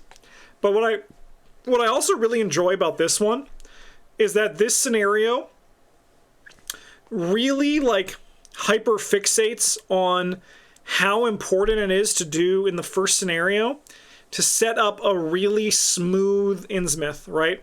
Where getting all the flashbacks versus only getting 1 or 0 flashbacks can be a really big impact on how your Innsmouth run is going to go. I think that like the introduction of the deep ones are really good. I think it's a very good introduction to the flood mechanic. It has the kind of catacombs-esque sort of spreading of the locations. Where keys go can be really enjoyable for like determining how difficult it's going to be. It has that kind of like really good variance that makes it really, really, really fun on replays. I think the amalgam generally is kind of just soft. I don't think there's too much, like there's not like too much like enticing about the amalgam, but he's there and he's fine for it. So like it's not a knock against it, but it just kind of feels like, you feel like he would return again. I think that Innsmouth has a lot of issues in terms of its campaign structure with how XP is earned and spent. And I think that unfortunately drags Innsmouth down a little bit, which is a shame because I actually think the scenarios in Innsmouth are pretty good for the most part. I think the highs are really high. I think that the lows are pretty low, but I do think that the highs are pretty high. Vanishing of Emma Harper.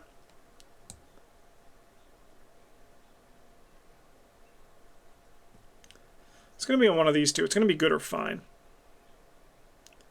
I just don't like the clue mechanic doesn't feel... I feel like I don't really have control over it. And I feel like there's a non-zero number of games. I'm going to put it in fine. I feel like there's a non-zero number of games where I am just kind of like guessing just because of the cards that I saw from the deck, right? Like, I understand why... Like, I don't know. I feel like it would be better if... instead of adding encounter cards into the deck at the start, right? It was one of those things where, instead of adding encounter cards in whenever you found a clue from the clue deck, you instead like had like player red herrings inside of the deck, you know? And those cards was just like when seen, removed from the clue deck, right? Because I don't think there's anything particularly interesting about the fact that like the deck stays the same size and like stays hard to find the person. I feel like they should have made it easier to find the person and then challenged you in other ways. Additionally, I also think that the characters, the citizens of Innsmouth in that deck should have had XP on them. So it wasn't like such a big difference between finding locations versus finding actual like people.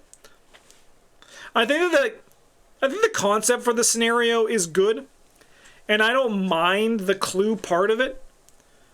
But the thing about this scenario is I just feel like I have too many criticisms of what could have made it tighter. Because I think the finale, when you have to like fight the mob, they should have just made like the mob always show up and just made it easier to find the actual person or location. And maybe like have 2 versions of the mob. I don't know. Like, there's a lot of things there's a lot of like ifs and nuts were candies and butts, right? Like, whatever it is. If ifs and butts were candies and nuts, that's it. Like, to change like the amount of cards that were in the pack, because this was the last of the Mythos pack format. I don't know. I just feel like, I think Vanishing of Elena Harper would have benefited a lot being in a box as opposed to the Mythos packs format. So there's just a little bit that kind of brings it down. This one, however, nothing brings this one down. In Too Deep is one of the best scenarios they've ever made in this game. This scenario is perfect plus. And the thing that I love most about this scenario is that it's still difficult even on our standalone game days when we bring in 29 XP decks, right? It has different metrics for how good you can do, the number of keys that you can get, the number of flashbacks you can get if you're able to deal with the mob. It has a great sense of scaling where you feel pretty good and then suddenly a death ball was like you were just dragged back into a death ball of fishmen, right? There's so much like hype stuff here going on in this scenario to not make it one of the best. The barricades, when we were first setting up, I thought were going to be a nightmare to work with, but it turns out they were actually very intuitive and very easy to figure out. So I really dug that. Yeah, In Too Deep's just very good. It's an amazing scenario. It's perfect plus. It's paying that $3.99 a month to get to one of the best tier. No problem. Devil Reef, I think, is a good scenario. It's kind of grown on me in future plays. I like exploring the islands. I like seeing things come on to kind of like the map grout. I like the big enemies that exist in this scenario. The Loigor and the creature of Devil Reef, or the terror of Devil Reef, or whatever its name is, right? I think that that's some really cool stuff here. I like how difficult it is to get a perfect clear, depending on player count as well. It becomes easier with more players, obviously. I like the situations where you can sometimes have a map where you leave someone on a location, but then they swim through an underwater tunnel to get to another location. I think that is really cool. I like the boat mechanic. I like the boat a lot more than I like the car mechanic. I think Horror in High Gear is still a fine scenario once we get there. That's kind of, maybe it's annoying. I don't know. I have to see when we get there, but I think Devil Reef there's nothing bad about it, you know? I think it's a good scenario. I look forward to playing it. I'm looking forward to playing Innsmouth with Eric. I wonder what Eric's going to think of it. Because, spoiler alert, Eric's been loving Hemlock Vale, but I'm not surprised. Hemlock Vale has a lot of things that Eric and I both resonate with from a storytelling standpoint and a game design standpoint, so I'm not surprised that Eric's liking Hemlock as much as they are, but I'm curious to see what they think of Innsmouth, because I think that the story is interesting, but I think the scenarios are pretty good, but I'm curious to see. Yeah, Devil Reef, good scenario, though. I think Horror in High Gear, I think after playing it a bunch, it's kind of just become fine. I think it's less annoying once I've kind of just accepted what the scenario wants from me, right? Which is to investigate, and then also investigate if I'm the fighter. Try to get clues for the team, in other ways. I think that while Horror in High Gear is very daunting and very easy to get wrong when you are first playing the game and you're first playing the scenario, it's pretty standard as you get later on with it, right? I think a big thing about Horror in High Gear is just that It's like the extreme linear, because you're on like a roller coaster ride, like you're on like a Pirates of the Caribbean ride at Disneyland, right? And I think the sooner that you accept that, the more I don't want to say the more enjoyable it is. You know, maybe it is annoying. Actually, all my statements have been pretty negative, so I'm gonna drop it down. Like, I don't hate playing it, but I don't think I really like playing it. So I'm going to put it in annoying because overall I do think that it's kind of just clunkier. Yeah, I just kind of convinced myself. All my statements were a little bit more negative than they were. There was just like a dark energy to it. You know, I was feeling like a little dark aura coming up here. Yeah. I love cheesing this scenario with the pocket telescope. That's fun. But I do like how tense this one is. There's at least once in every horror in high gear where the driver has to make a test that is like, we die or we keep going, and I think that those are fun scenarios to be in. One of my favorites in the game. I think that Light in the Fog is also one of the best. That's why I really like In Too Deep. I think it legitimately has two of the best scenarios in the game. And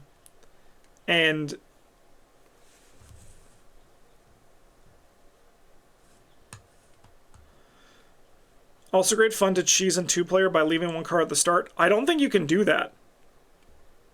Volgloss, I don't think you can leave a car. I think you're only in one car in two players.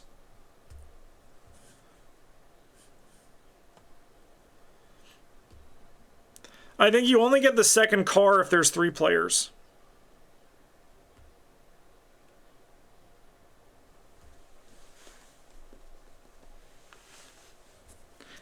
There's a lot of ways to cheese the enemies in that scenario, but I don't think that's one of them.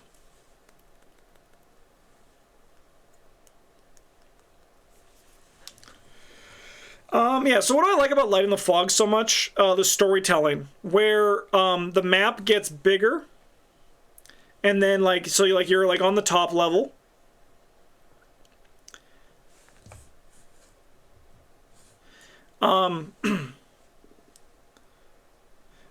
That would make sense, Arkham Librarian. You can take two cars, but you can't switch cars. Yeah, you have like the driver can't join another car. That would make sense as well. But you get the initial explore, and then the map grows. So you'll notice I like when maps grow, but I don't like when maps switch, and I think there's a big reason for that. Because I think Light in the Fog shows the power of maps growing, because if maps shrink, it tells a story as well, right? So eventually, at a certain point, when you've explored the basement of the lighthouse, you get locked down there, right? And that is such a hype freaking moment where you realize Osiris Marsh, you're like, oh, now you're stuck in his domain, right? You made the mistake of coming down here, and now you have to still keep dealing with this guy, and now he's chasing you down here, and he's trying to take take your life away from you. Light in the Fog also, I believe, has campaign ending ramifications to it, in character elimination. So that's pretty hype. I just love it. The flavor of this one is just so impactful to me, and it's very fun to be moving around. The enemy design is stellar in this one. I love the Innsmouth babies, like the Deep One babies. I love the matrons. I love the bulls there. Yeah, it's very horrifying. I agree with you, JB Bridges. The closest they've come to evoking a horror in a game until we got to some stuff in Hemlock. I think Hemlock is also very horrifying. Great scenario. Oh, and then we have the dregs. This is the unfortunate part of Innsmouth, where it ends so bad. Lair of Dagon is literally one of the... It's like Where Doom Awaits. It's so boring. All right, Volgloss, we're gonna pause this. Sorry, we paused. We had a big rules discussion we had to get into. Turns out you can leave a car in two players at the start of Horror in High Gear. They probably should patch that. But turns out you can. That's a very easy exploit you can do. All right, so the Weekend of Innsmouth is pretty bad. Lair of Dagon is kind of just like, it's much worse than Into the Maelstrom. I think like Into the Maelstrom it's a fine scenario. Like Into the Maelstrom's biggest sin is the fact that it's boring, right? But it's not like a bad finish. It's not like Shattered Aeons. But Lair of Dagon to me is an actually like unfun scenario. It has this weird mechanic where like the idea is you're playing with curse tokens, right? And that's one of those things that it's like cool, but then at the same time you're like, really? You're taking your penultimate scenario to do this?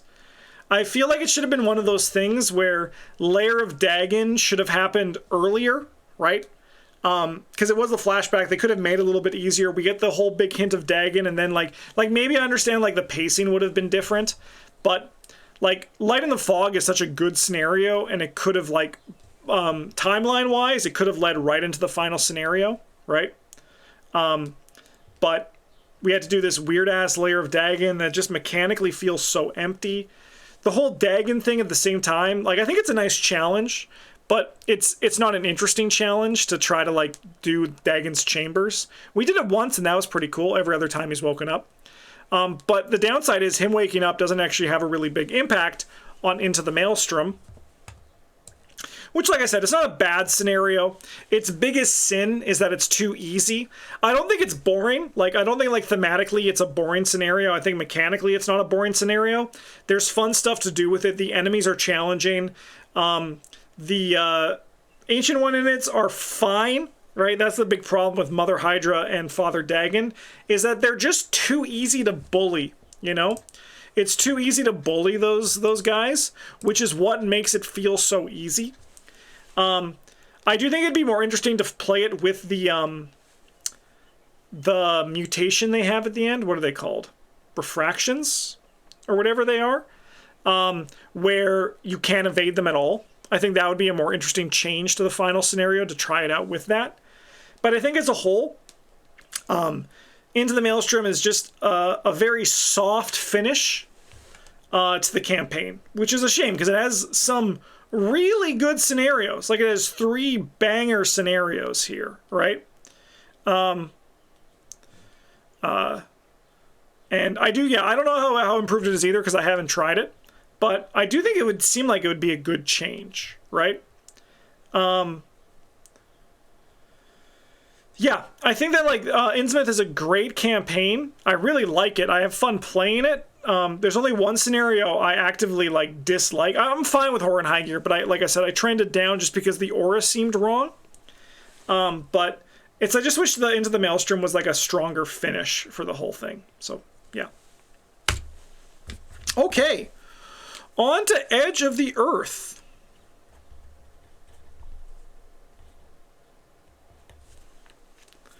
Ice and Death Part 1. So I'm not here to talk about campaign structure too much. Like, especially once we get into Scarlet Keys, I'm going to try not too much to rant about the structure of the campaign, okay? I'm not here to do that. I don't want to do that today. I just want to talk about the scenarios themselves individually and maybe in the flow of the campaign. Luckily, that's a lot easier with Edge of the Earth compared to Scarlet Keys, but just something to keep in mind. Overall, just a little voice crack there. It's my real voice. Overall, I think that Edge of the Earth has improved over time when I am talking about just playing the scenarios. My favorite thing about replaying Edge of the Earth is that I don't need to read any of the text. And that might sound mean, but I just don't think the text is worth it. For what it's trying to tell, I think that the vibes of the campaign don't resonate to what the scenarios are trying to present, right? The scenarios are trying to present this like hopeless vibe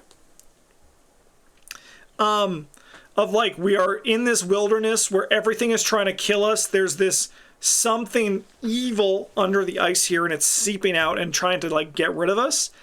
And then like everyone's talking about like their crush in between, right?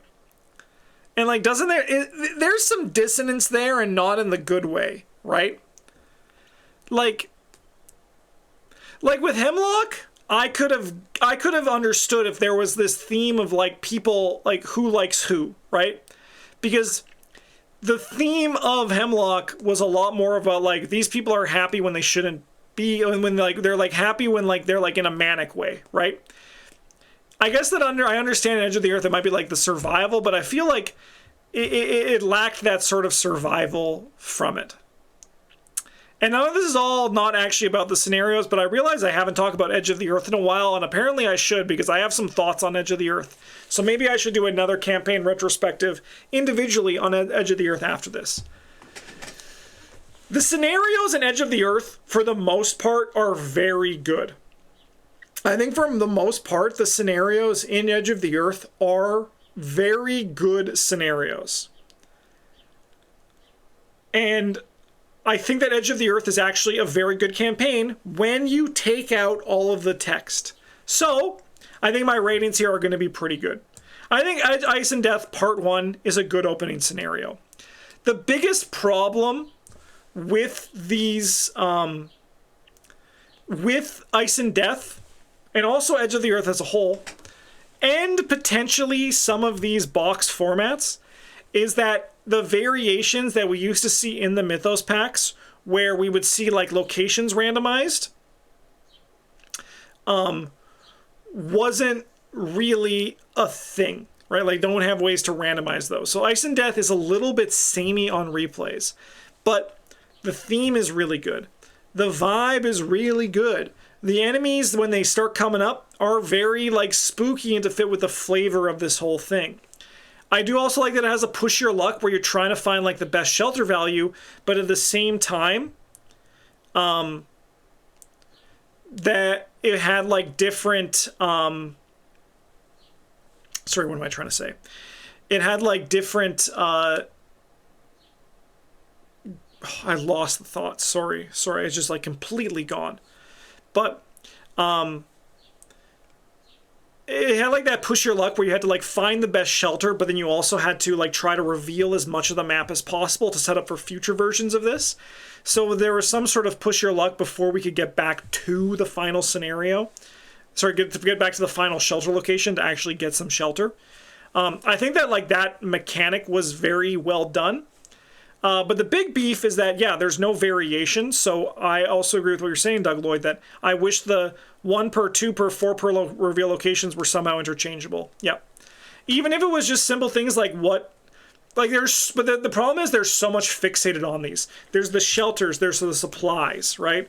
I mean, I think realistically, if they could have cut Fatal Mirage and added more cards, more things to make Ice and Death Part 1, 2, and 3 have more variants, and I think it would have been really good, because Ice and Death Part 1, 2, and 3 are all played on the same map. If there were some variations in those maps from campaign to campaign, like run 1 to run 2 to run 3 to run 4, I think that it would feel less like you were playing on the same map over and over and over again. I do also like how you're challenged in Ice and Death, all of them. I think it's a nice opening. I don't think it's a great opening, and I think it's one of the weaker openings. But I do think that it's on the border of fine. It's like between the two, but I'm gonna round up because I do think it's good. I do enjoy playing it. I really like Ice and Death Part 2. I'm gonna put it in great. The theme on this one is incredible. I love. You know what? I'm gonna bump it up. Man, I'm gonna leave it in great. But like I love the theme of this one, like the vibe and the feeling of it, where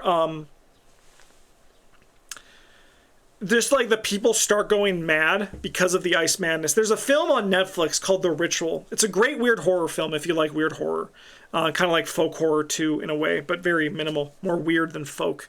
But there's a scene early on in the film where the friends all get together. And they, one second, I need to write this down. They spend the night in a cabin. And they wake up in the morning or like in the middle of the night, because I think it's in the middle of the night, and everyone is freaking out. Scary shit has happened. They just find themselves in a horrible situation where like someone's posing in front of an idol nude, like someone has like gone outside, like someone's screaming. They were just like influenced by the evil around them. And that's like the vibe of Ice and Death Part 2, where it's just like something horrible, unfathomably horrible has happened overnight, and you are the only people who can save this, right? It's also really fun when like different people that you care about have wandered off. I think it's like one of the most horrifying setups to a scenario, and I think for the most part it has succeeded in its ability to paint a picture of like mechanically as well to get there. I think it's fun. I do think that it's you actually like, well, I don't care about the characters because of their stories. I care about the characters because of their art and their ability. So like I want to be able to save as many people as I can, even though it makes it like the more you save, the worse it's going to be sooner rather than later, but I do really care about them. Ice and Death Part 3 is one of the scenarios that I've actually grown the most on in some recent plays. I used to dislike this one, but I actually think Ice and Death Part 3 is a great scenario. I used to really dislike this because I was not a big fan of like wave of enemies just being the threat. But then, I don't know, something just clicked, and I was like, there's such a great pacing for Ice and Death that really made Part 3 feel like a perfect cap to the trilogy, right? Part 1 is about exploration. Part 2 is about getting clues. So because you need the clues to get the people. There's less of an emphasis on fighting in Ice and Death Part 2 than there is on Part 1, right? Part 3, the clues become less important and the fighting becomes more important, right? And it's one of those things that it kind of changes the vibe where it's like, okay, everyone gets like their perfect meal when it comes to this Edge of the Earth trilogy at the start. Did Hemlock Vale change your mind about Part 3? No, I don't know what did. I think it was when I played with Jacqueline and Finn. And when you realize that like the big push of the scenario is to try to kill one of the seeping nightmares like ASAP, right? And then that becomes like a fun little mini game that you can strive for, right? I think that like when that clicked and I realized, oh, it's actually fun to fight these things as opposed to I have to fight these things, that I could really see the excitement of the scenario more, because you can like kite the enemies in directions depending on where people stand. And I think that it's just like overall a very fun and successful scenario that I was not approaching it with the best mindset before. I think I was a little bit too harsh on it. To the Forbidden Peaks is an amazing scenario. Probably my favorite scenario within this campaign. It's very action intensive, and it aims to crush and compress your actions negatively as much as possible. Edge of the Earth is a very interesting campaign because it both challenges and rewards movement. And I think that's no better shown than in the first Ice and Death trilogy, where the maps are so big, but also in To the Forbidden Peaks, where your movement it's so linear, but movement is so critical in this scenario, right? And then as you get dragged down by an avalanche, you can really feel the weight of how important movement is. And it makes I think like a really fun experience that comes here, right? I really enjoy To the Forbidden Peaks. I love the risk reward of trying to bring up the supplies up the mountain, which again is compressing your actions as much as possible. I think To the Forbidden Peaks is actually like some masterclass design. I don't know if it's one of the best. It hasn't paid me that $3.99 fee yet for Perfect Plus, but I do think it's an incredibly strong scenario, and I really enjoy playing it. I think it's easily the best of Edge of the Earth. I also like when the monster shows up halfway through. It's just so action intensive. in like the best ways. And it's a very enjoyable experience to go through. City of the Elder Things.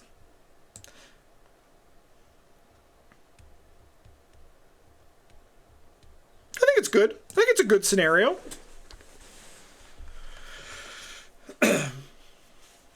Yeah. I think I've played all the maps now. I think I've done 2 of the maps in campaign, and I chose the one that I haven't played in standalone mode.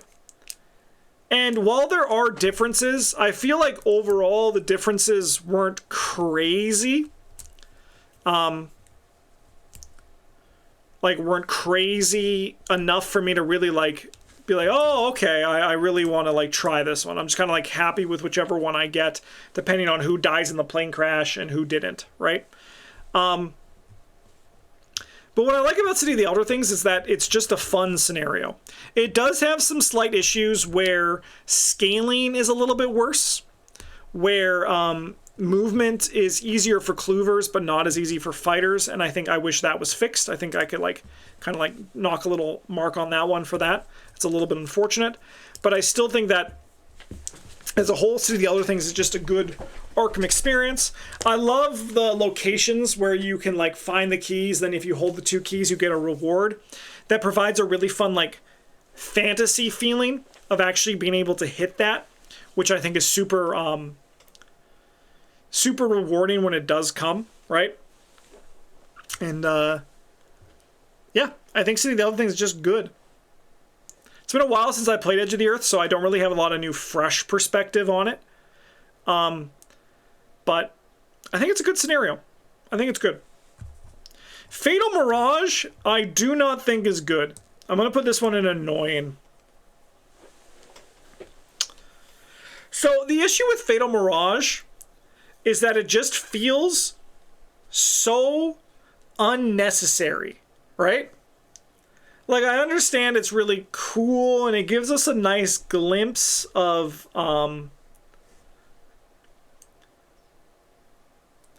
like a nice glimpse of these characters, but it was at like Edge of the Earth where we started to the writing kind of shifted from being less about our characters and being more about the other characters. And I think that that was an unfortunate little thing that, I mean, it's never really been about us, like even back to Dunwich Legacy, so maybe this isn't a fair statement, but I feel like in Edge of the Earth, they really went to the like apex of like pushing it to the limit for me personally for this kind of vibe, right? It's like, it's fun to make someone resolute once, but then you get back to like any other future play and you're like, oh, okay, I'm gonna really have to just go down a linear line and then complete a small boss, then maybe I can go down one more linear line and then beat a small boss. For what? Like, yeah, the resolute guys are good, but like, it's one of those things where, correct me if I'm wrong, people watching at home, but when you kill somebody, you have to draw a non-resolute version to kill, right? It's not like you leave the resolute people in there and a resolute ally can stop a death, right? Which is, in my mind, just crazy.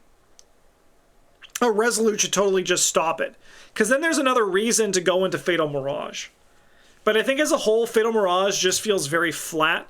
There's nothing really compelling about it. And it spends too much time with characters and backstories that I ultimately just don't care about. I care about Dr. Henry Armitage because he was in that interlude and he said, I respect you and I want you to do, like, you're coming with us to Dunwich for this. That's all I need. I don't need all this crazy backstory for the investigators.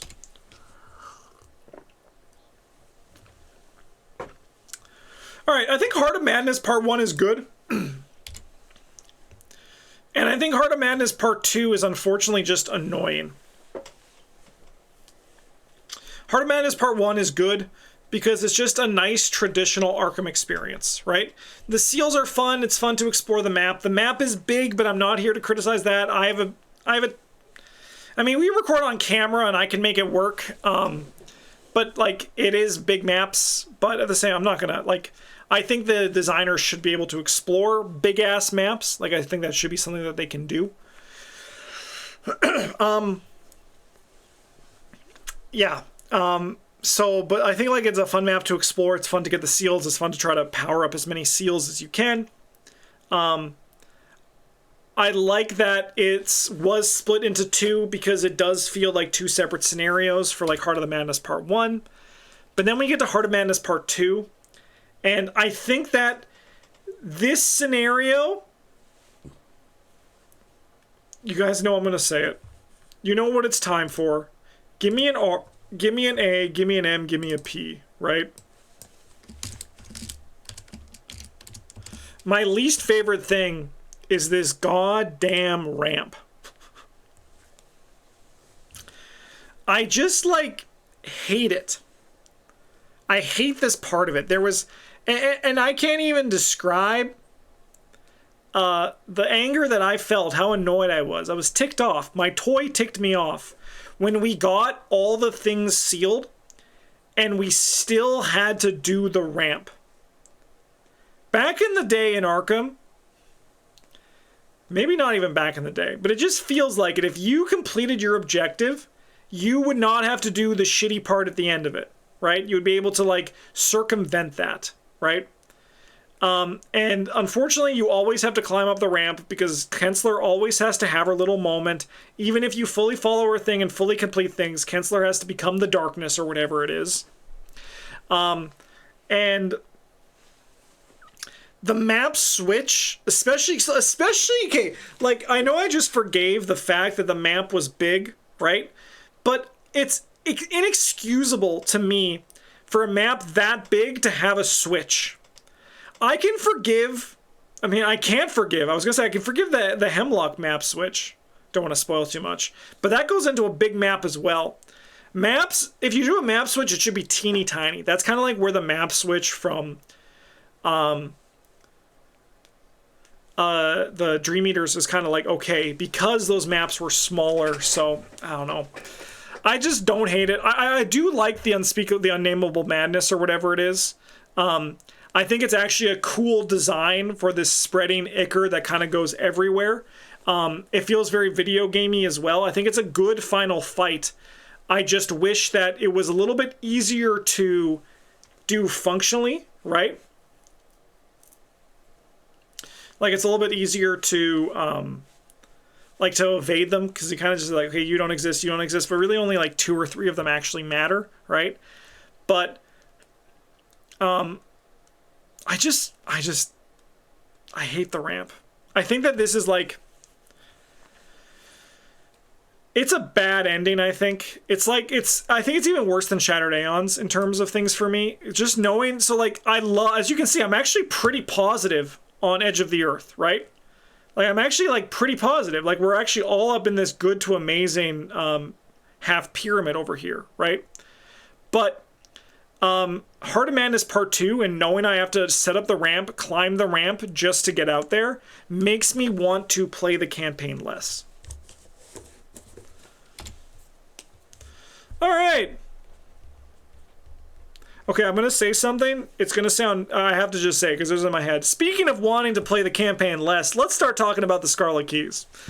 I don't mean that, but I do kind of mean it. I don't like Scarlet Keys. So like I said, I'm going to take out all of the aspects of the campaign structure and the writing for Scarlet Keys.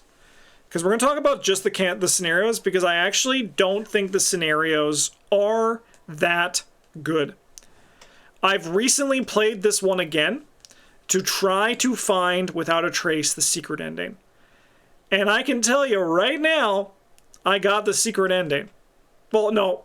I got the hidden scenario, which I died in. So I've not got the secret ending, but I at least got and played the secret scenario. So I can now fully talk about this campaign, every scenario, and additionally, I have a very recent play on a lot of these scenarios. I'm not a big fan. I'm just telling you that right now to temper expectations. If you are a Scarlet Keys fan, I just do not think these scenarios are that good. We're going to start with Riddles and Rain. I used to think this one was pretty good. Exactly, like now I can repeat it and try not to die next time. I don't even know what happened. I think I drew a bad autofail once or twice. And some bad action compression. You know how it is.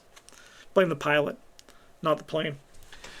Okay, Riddles and Rain I used to think was pretty good. I think it's a really nice introduction into the concealed mechanic. But the big issue with the concealed mechanic is that they don't really, like, innovate on the mechanic that much. So when you get it in Riddles and Rain, that's kind of what you're going to have the entire time, right? I just think that, like, it does the growing map in a way that feels the least appealing for me.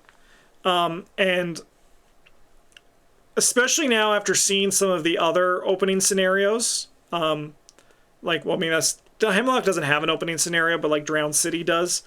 I think that Riddles and Rain is probably the one that I look forward to playing the least. It has a thing which is my fault. I'm not going to blame the scenario for this. I'm going to blame me. If there is something, we also see it in, where is it? Phantom of Truth, where there's a thing where it's like, I guess you also see it in Light in the Fog, where it's like, do this before this happens. My brain says, okay, I need to stop everything else and I need to do that right now, you know? It has a fantastic atmosphere going on. Like, but I guess the question is, does it? Like, for me, like, I can respect that you feel that way, right? But, like, for me, like, I don't know what the atmosphere is. It's rainy. And even that, I don't really feel it, you know? Because, like, even the concealed mechanic doesn't actually feel like anything. Because the shadows is just a zone that exists, right? And those things in the zone are just, like, on the table, you know? And, like, the concealed cards are just a stack of cards. There's just, like, for me personally, there's no actual, like, flavor connection to them. And then, like, you get to the final fight with the Regular Man. Like, that's a nice little, like, climax to it. But I think, like, the long hunt to get there is not really, like, the juice ain't really worth the squeeze in this scenario for me. I think it's not bad, but I think as I've played it more, it's an intro that I don't really enjoy playing, and I kind of just only play it because I have to. The first scenario of Cyclopean Foundation does do rain very well. Next up, we got Dancing Mad. I like this one. I think it has a good finale. I think this one is carried hard by its finale with the Spider-Man meme of the two guys pointing at each other, right? I think that it's like a very good way to end this. But I do think that that ending does a lot of heavy lifting for a scenario that is actually like pretty mid otherwise. Now let me zoom out a bit. So actually, no, let's not zoom out. That's actually pretty like mid otherwise. Because there's not too much going on. They continue to like play with the concealed mechanic in a way that's not exactly interesting and is the same way that concealed has been played with from the beginning. So like it doesn't really innovate on anything. And there's not really much like big replayability, but that last little hook when you don't know which Desi is the real Desi is hype as hell. Like that is a really like hype-ass moment, and it's very memorable. So if that wasn't in here, this would only be a fine scenario. But because it is, I think it's good.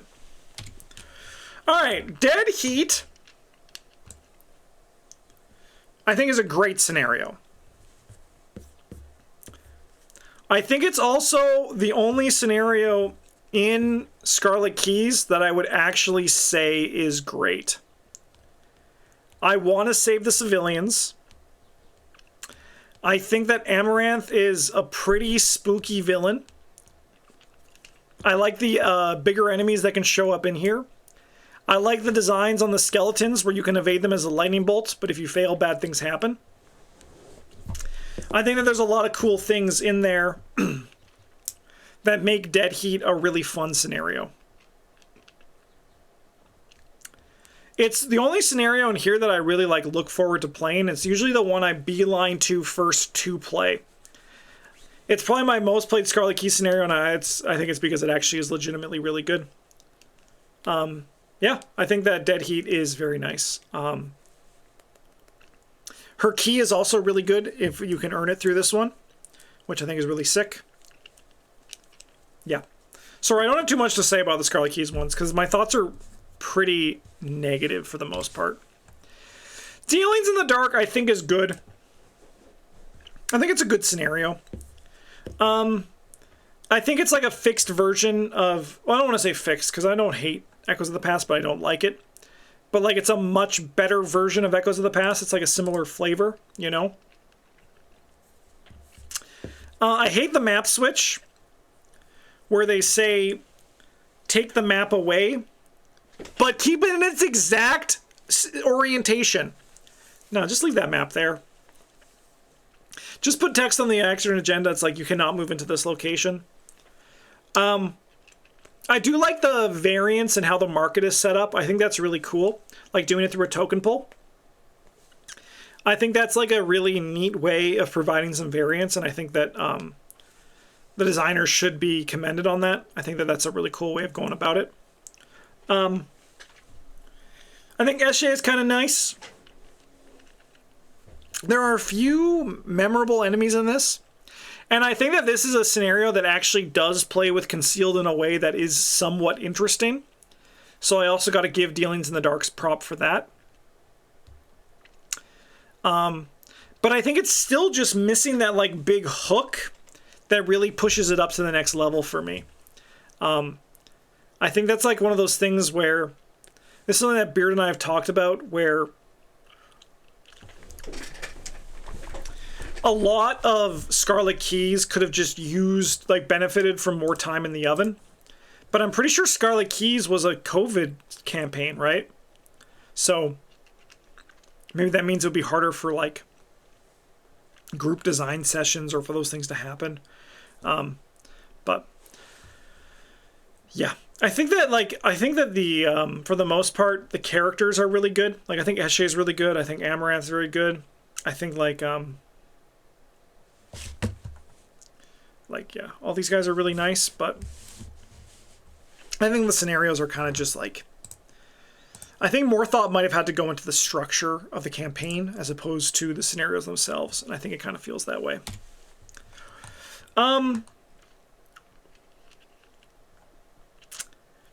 I think I have to put this one down here. I'm going to be real with all of you. I've only played this scenario once on our blind play. And I know there are different versions of Dogs of War. And I know I've probably said in every previous one of these that I will play this for the next one so I can get a different perspective on it. But every time I've played Scarlet Keys, I've avoided Dogs of War. So I guess because Scarlet Keys gives you the choice, I think it's only fair for me to actually finally put this one here, right? Because if I am making the choice every time to purposely avoid Dogs of War, I know that I don't like the scenario, so I have to put it here. My memories of the scenarios were just tedium. Someone evading the Beast and the Crimson Cowl while Travis and I did other things. I just don't think the sauce is there. I think On Thin Ice is fine. I really liked it on my first few plays, but in the long term, it doesn't really do enough to like really be incredible. I don't think it's bad. by any means. I think it's a pretty solid Arkham scenario, but apart from being in the beautiful Pacific Northwest, give me my my Pacific Northwest Ithaqua campaign, please, please, please. And with the bear, I love the environment of this location, but that's because I live in like Edmonton, so I'm close to the mountains, so I love that vibe, right? But like mechanically, there's not too much going on here. I think Thorn is an interesting of the coterie, but I think they kind of just they're dull, right? I don't think there's enough interesting intrigue to really make it like sing, you know? I don't know. I just think that as future plays happen, Travis was right in his prediction of just saying that this one's going to get worse in future replays because there's not many surprises. Once you know exactly what to do and how to game the weird thing you're hunting, the final boss, it becomes very easy. And it's not like there's going to add stress in other ways like we see in like Phantom of Truth and other scenarios. So I think we're just going to put it in fine. Sanguine Shadows is also just fine. No, I'm going to put it in annoying. I think it's so the big beef I have with this scenario is the design where you need to get all three in order to see the second half of the scenario, because I think the second half of the scenario is really fun. And I think that lacking... So I think like lacking the ability to play the full scenario unless you bat 100 leads to a pretty unfortunate thing where you play the shit part of the scenario, which is again just interacting with Concealed in a way that is not really interesting or iterating on itself, right? It's just the same Concealed thing again that you have previously done, right? If you get the full thing, it's really fun. But, like, I don't know. The idea of doing the same thing 3 times, and you have to be perfect for all those times, and you don't get, like, anything if you weren't. Like, you don't get, like, she's not like, okay, I trust you, but I don't trust you that much. I'm going to leave, right? There could have been so much potential scaling came with it. And again, this is what I mean, like, when I mentioned that Scarlet Keys could have benefited from more time in the oven. And I think this is an example of that. I think there's something cool there, like even with On Thin Ice. I think there's a cool foundation there, but I think it just wasn't like built upon in such a strong way, unfortunately. Shades of Suffering, I think is fine. I think it really depends on what time you come to it, but I do really enjoy that there is a very tough scenario here. It does have my issues that I have with Wages of Sin, where there's the ghosts that have to be on the right locations, so you better just hope that you can look at them and then get lucky, that kind of stuff. And I think that that stuff is more annoying than it is fun for me as a player, so I'm not too interested in like grading it on that. But what I do like about this is what Shades of Suggering. Oh no! Oh no! It says Shades of Suggering. Oh god. Hopefully that's not a bad word. Okay, no. It's an obsolete word that means to suggest something to another. Yeah, the PBG typo strikes. Yep, there's always one. There's always one. Okay, I gotta make sure to change that. Let me just make a note of that right now, or we will see that again in next year's video.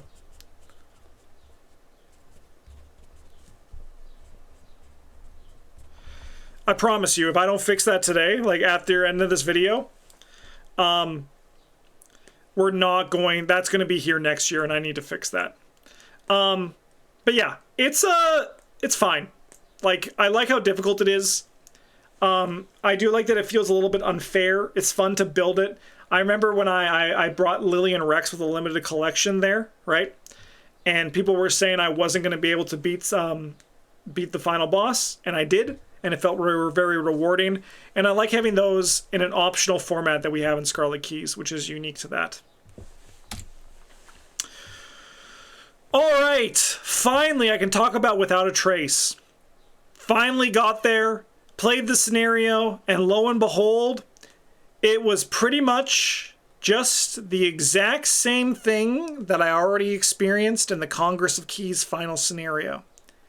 Now, of course, I understand that this was the teaching mode for that. The idea was that this was the scenario that would teach you this mechanic to then see again in the final scenario. But imagine my surprise where, again, the concealed mechanic here for this was not iterated on and instead was the exact same thing that I already experienced. Overall, I think this scenario was fine. It was not good, it was not bad, but it was just there. I did not get to see the ending. I do think it was pretty cool getting to the final bit where it's like, okay, here's the actual you-know-who. And I'm going to run it back again to try to actually get through it this time. But alas, I do not think that this was as good of a scenario as I was hoping it was going to be. I think like it wasn't bad by any means, but it definitely wasn't anything that I think was worth it for me as a player. And then we have Congress of Keys, which I do not like playing at all. I don't like to say I hate something. I feel like hate is a bad emotion. Hate is a limiting emotion, right? I feel like if you say you hate things too much, it's on you, right? Like it's like if it smells like shit everywhere, check your shoe, right? That's kind of like my philosophy on life. So I try to like dip my shoes in fucking rose water, right? I hate Congress of Keys. I think the first part is fine, right? I think the first part when you're actually in the Congress of Keys, the aforementioned titular area that I was looking forward to interacting with, I thought that was really cool, right? But then this scenario also tacks on this static dimension where all the outsiders go and steal your shoes and then say, you never had shoes. The gaslight dimension, right? And then like it just kind of builds into nothing, right? Like it just like there's the cool safe cracking car, like the code cracker part, which is a nice exploration of concealed. And I do think the final boss does explore concealed in a way that is somewhat interesting. But it's not good for me to play. I just don't feel like any of those things are enjoyable, right? I think that overall they're just kind of... It's just like it's a frustrating play experience. Because like the best part of the scenario, the Congress part, you'd only get for like 5 rounds, maybe even less, right? Like maybe less than that. And that's such like a bummer because like I feel like this campaign should have climaxed with the Congress. Like the vote part is really cool when you see the ramifications of your choice through the campaign, but then you don't actually get to like really experience that for that too long because lo and behold, this outsider is there and you have to solve that. And I think that's just such an unfortunate way for this to go. And I think it's a very bad ending to the campaign. I don't like Scarlet Keys. I don't look forward to playing it. I'm going to be playing it with Daniel soon, and I'm going to have fun because I still like playing Arkham. But as you can easily see, I think it's pretty obvious that Scarlet Keys is the campaign that I'm the least hyped on. But on the inverse, it's time to talk about the Feast of Hemlock Vale, which I do really like for the most part. The preludes are interesting. I can respect that people don't like them. But I do. I don't get it. Like, I actually can't put it into words. I like the preludes. I like setting up a perfect hand for the next scenario. The spike part of my brain really enjoys that, right? I like the talking to the townsfolk of Hemlock Vale, right, of Hemlock Isle. I like all that stuff. It reminds me of like a hub in a video game. like a Dark Souls type thing, right? Like, or like just a village in an RPG, right? Where the village grows as you go through the adventure, right? Like Act 1, it's small. Act 2, this building they were building is finished. Act 3, there's an alien that's going, I'm going to eat your soul, right? And I think that progression is really good. But they're not great. I think I'm going to put the Hemlock Preludes in fine. And I can understand the people putting them here and there, but I like them enough that I'm going to put them in fine. It's kind of weird to include these as scenarios, but they kind of are, so I think we have to include them. Written in Rock, this is the minecart scenario, and again, I understand why people don't like this scenario, but I do, baby! I like the minecart scenario. I'm going to put it in good. The reason for this is that, one, I think when you're playing the minecart scenario, and you don't like it, you might not be making the minecart noises. You might not be going when it moves, right? You need to be doing that. It'll make it better, trust me. But two, what I really enjoy about Written in Rock is that I am a big puzzle gamer, and I really like trying to solve the puzzle within the Arkham horror framework that Written in Rock provides, right? I love being able to see the risk of, oh no, we can move twice, or we can't move twice, we can move twice, assess all that. I like making the perfect path to go through my objectives. It really like scratches that part of my brain and does a really good job of hitting all those things. I think that it's kind of like horror in high gear, where obviously it's on the rails.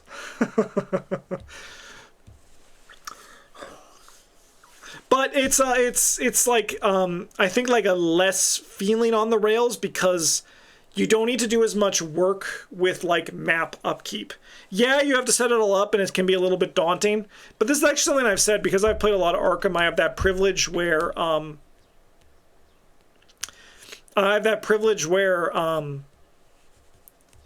what am I trying to say? Arkham rules become easier to me, right? So while Hemlock Vale is a mechanically more complex campaign, I think it works pretty well for me to be able to figure that out pretty quick. And I've never been able to save the resident and get the artifact. I think I did on my play with Duke, with Ashcan Pete and Monterey Jack, because I did it on day 2 to save Simeon. And I think it worked out. I don't remember though. I would have to check. But I like the scenario. I don't think it's great, and I totally understand why people don't like it. Like, I'm not going to try to convince you you're wrong. I dig it. I dig it. Hemlock House, I think, is a great scenario. I like the house. I like it. I think like the monster house is really fun. I think like sealing the locations before it flips so it doesn't attack you is really good. I think the sucker punch when the location does flip and you get attacked is a big warning sign and a wake-up call that, oh, this house ain't messing around.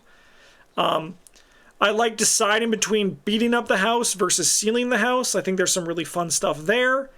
I like how it builds into the final fight in the basement where you have the creepy cellar, which is if you play a lot of Arkham Files games, that's Abhoth's art. So I hope we do see Abhoth one day, because they don't seem to mind to be reusing art in this game.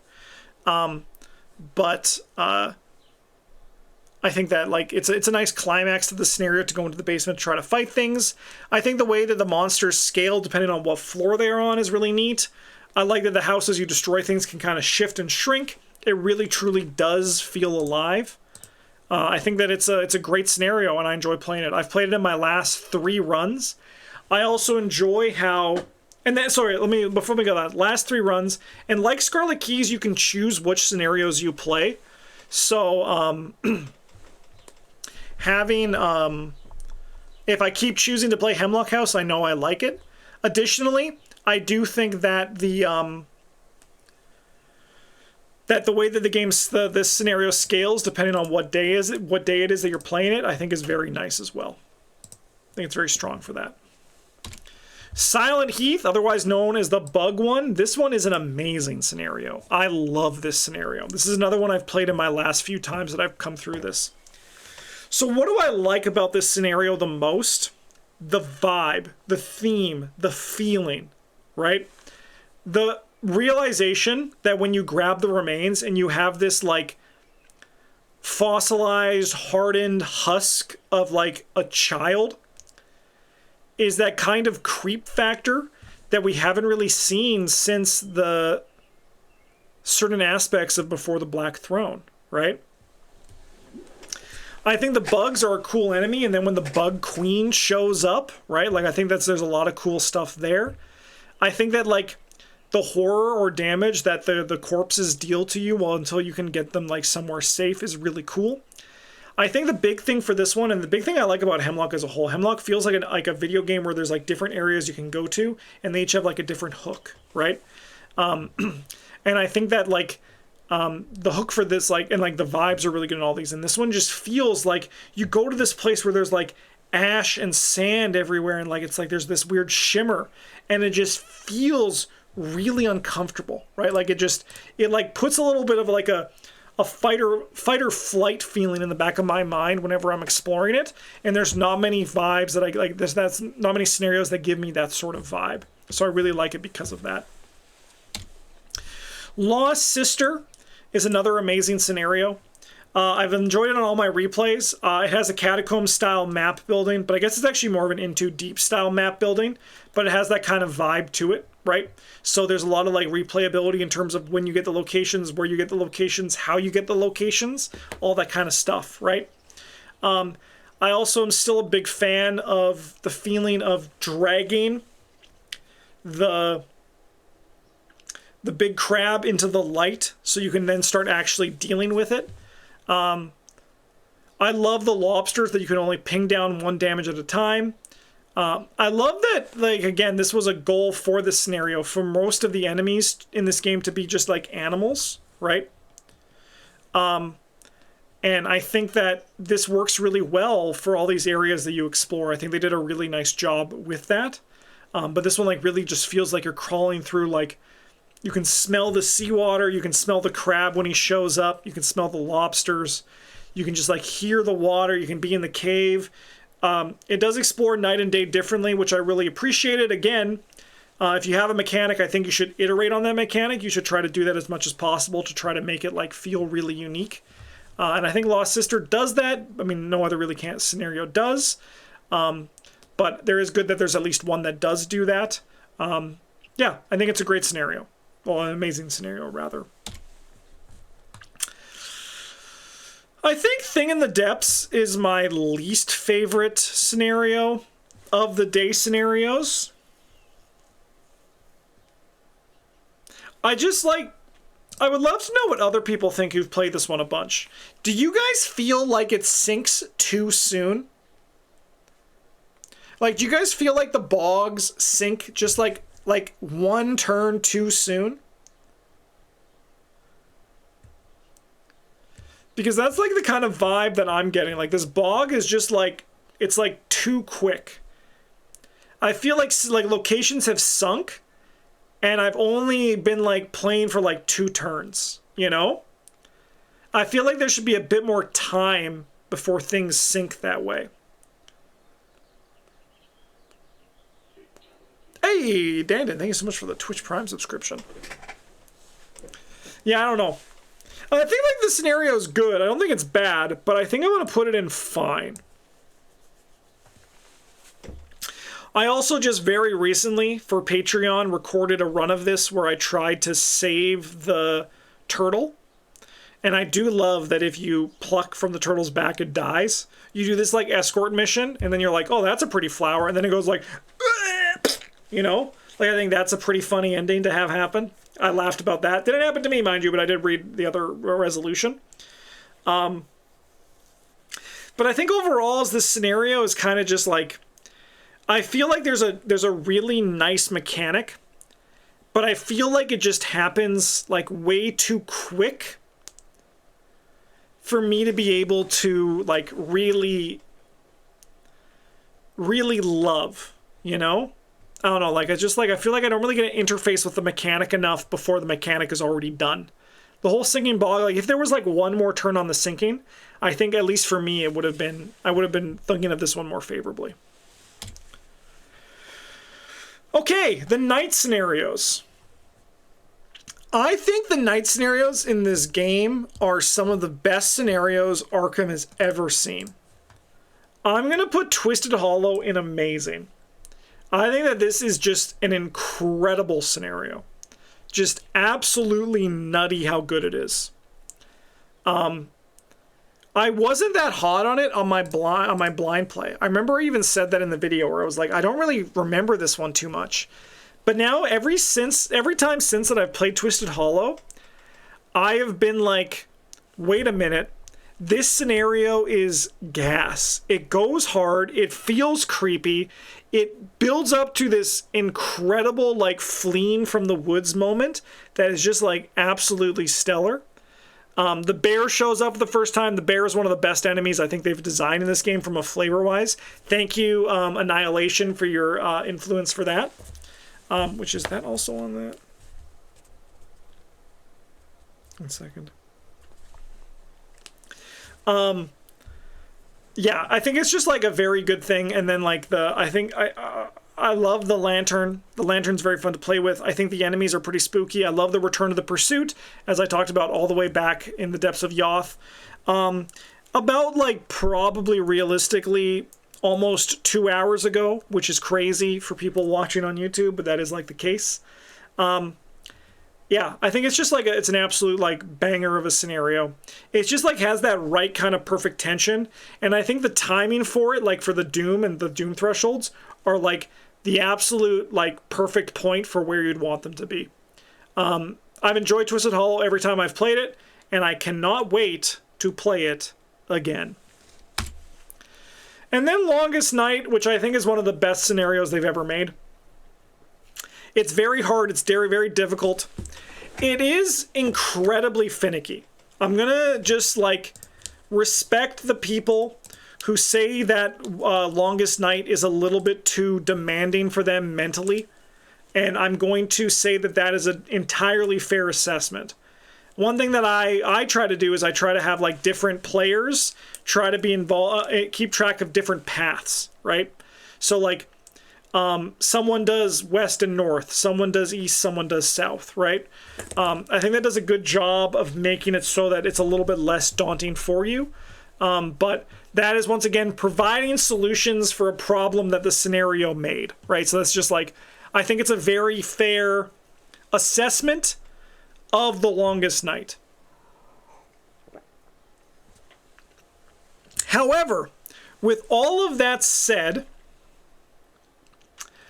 I do think that it is such a good Arkham experience that for me personally, it makes up for all of those criticisms. I have never felt more tense since Unspeakable Oath than every time I start setting up The Longest Night. I want to do good so bad, and I love how quick it becomes absolutely overwhelming. And then just suddenly, you're like, oh no, we're gonna lose. I love how you can tech for it. I love how it's designed. I love how they made the correct choice of not putting enemies in the Mythos deck and having just be their own separate form of enemies that are showing up for this tower defense mission. I love how strong the resources provided to you are in this scenario. The barriers, the decoys, the traps. I love how good Ajax is, how good it is to light things on fire until suddenly it's not good to light things on fire anymore. I love all of the enemy design, how they challenge you in different ways. I love the slug that creeps in, the bird that flies above, the things that don't care about decoys, the things that are just like, they don't care about traps, the things that can just like burst through barriers, right? I love how the motherfucking bear starts on the board, right? There are so many decisions they made for The Longest Night to try to just make it like a hard, oppressive, demanding experience, And I am so glad that they did, because this is a great scenario. That equine, that's me when I play the scenario, screaming, running from all the threats that are coming my way. The run that Eric and I did through Feast of Hemlock Vale with The Longest Night was great, so you should definitely watch that one. So it's a very, very, very good scenario. And then we get to Fate of the Vale, which I really like what they did and what they swung for. I'm going to put this one in fine, because I do like playing it with the caveat that you play it with the version where you stay in the Abyss. But unfortunately, because there are multiple versions where you don't, it otherwise... So I think that it's a good to great scenario if you stay in the Abyss. But because there are so many decisions that can lead you out of the Abyss, and like they're the ones that you're going to want to take depending on the story that you follow, I do not like the map flip. So the one where you stay in the Abyss, there is no map flip, and you're basically just trying to like shrink the Abyss down. And I think it's a really good scenario, and I really wish they just like kept that as the scenario, right?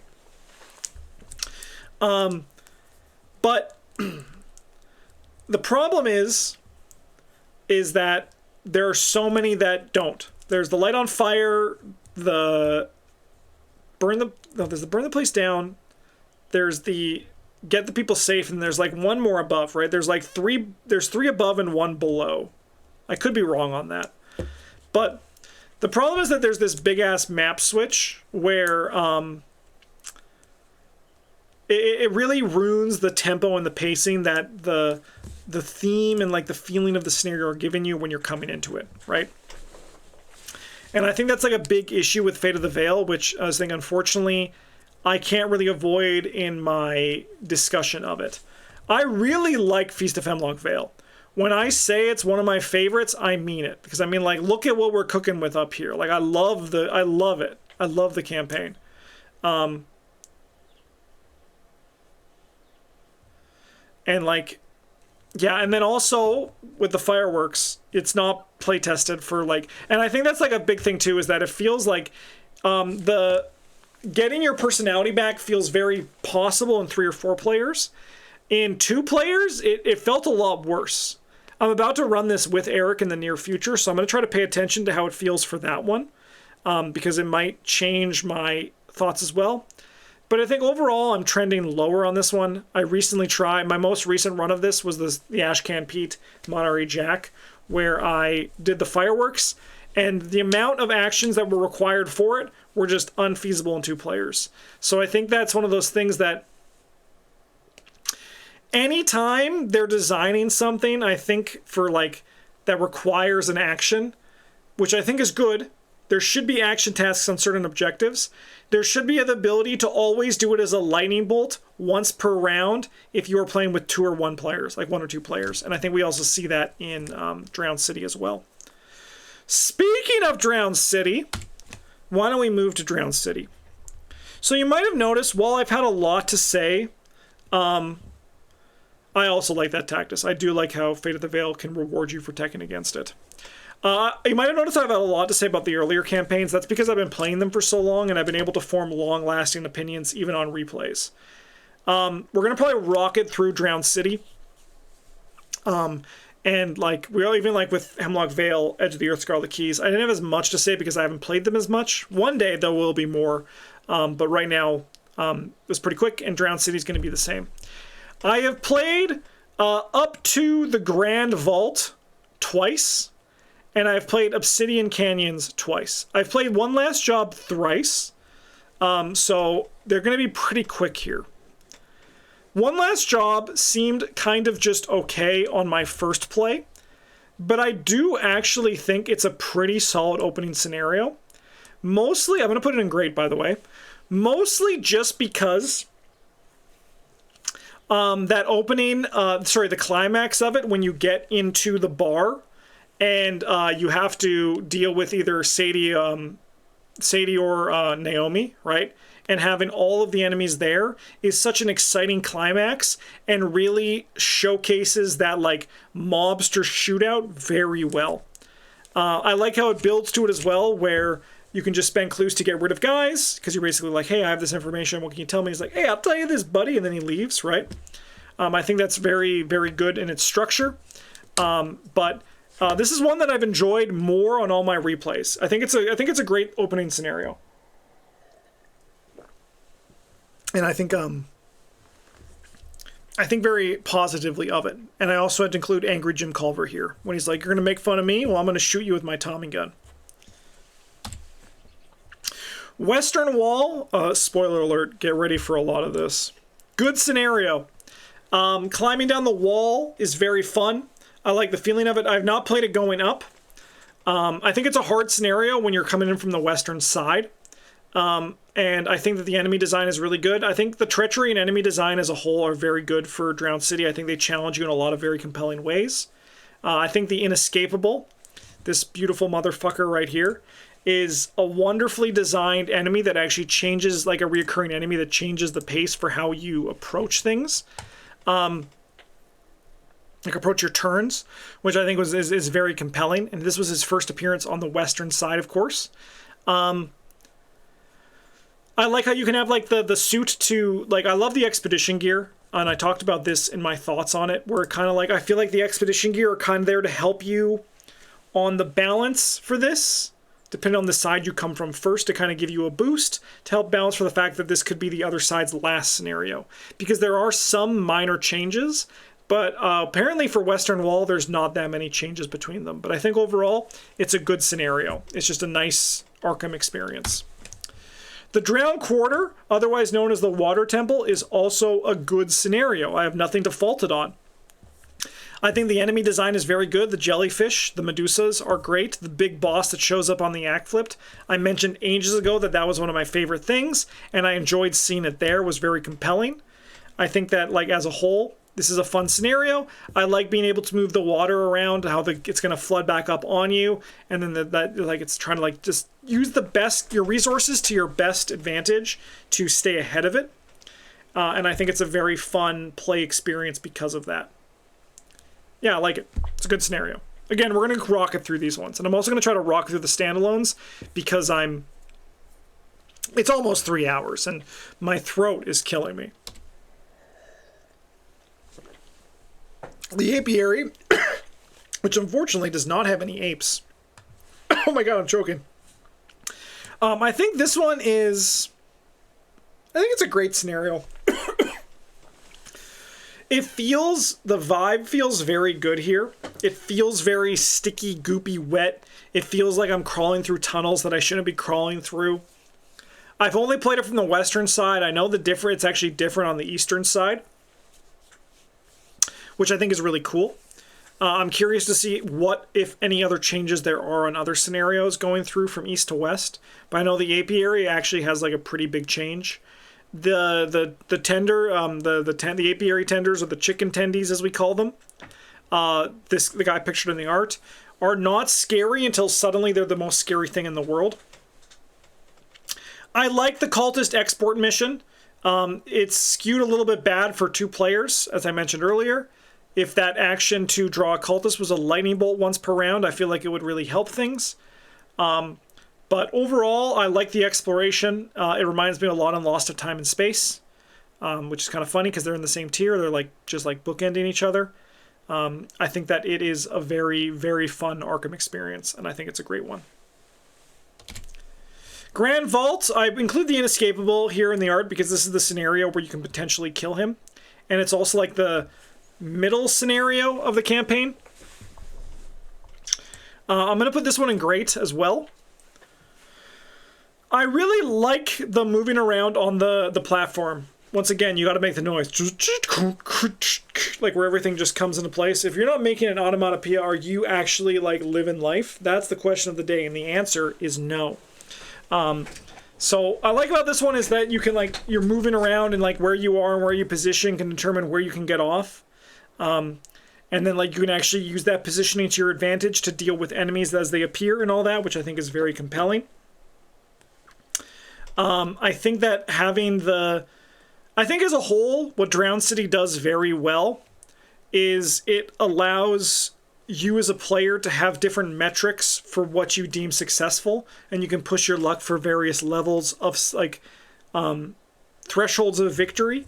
And I think that the Grand Vault has that in the form of are we going to be able to, one, defeat the inescapable in the center location, but then also trigger the effect on the center location as well, in addition to all the glyphs that appear. But I think the Grand Vault, it feels like a great like boss, like a mini boss fight, and being able to solve the inescapable for the rest of the campaign is like really cool and like really rewarding, and it feels great to do. And I think additionally, it's sorry, it's such a great like thematic set piece to have that moment where you can actually like blow this guy up. Court of the Ancients, otherwise known as the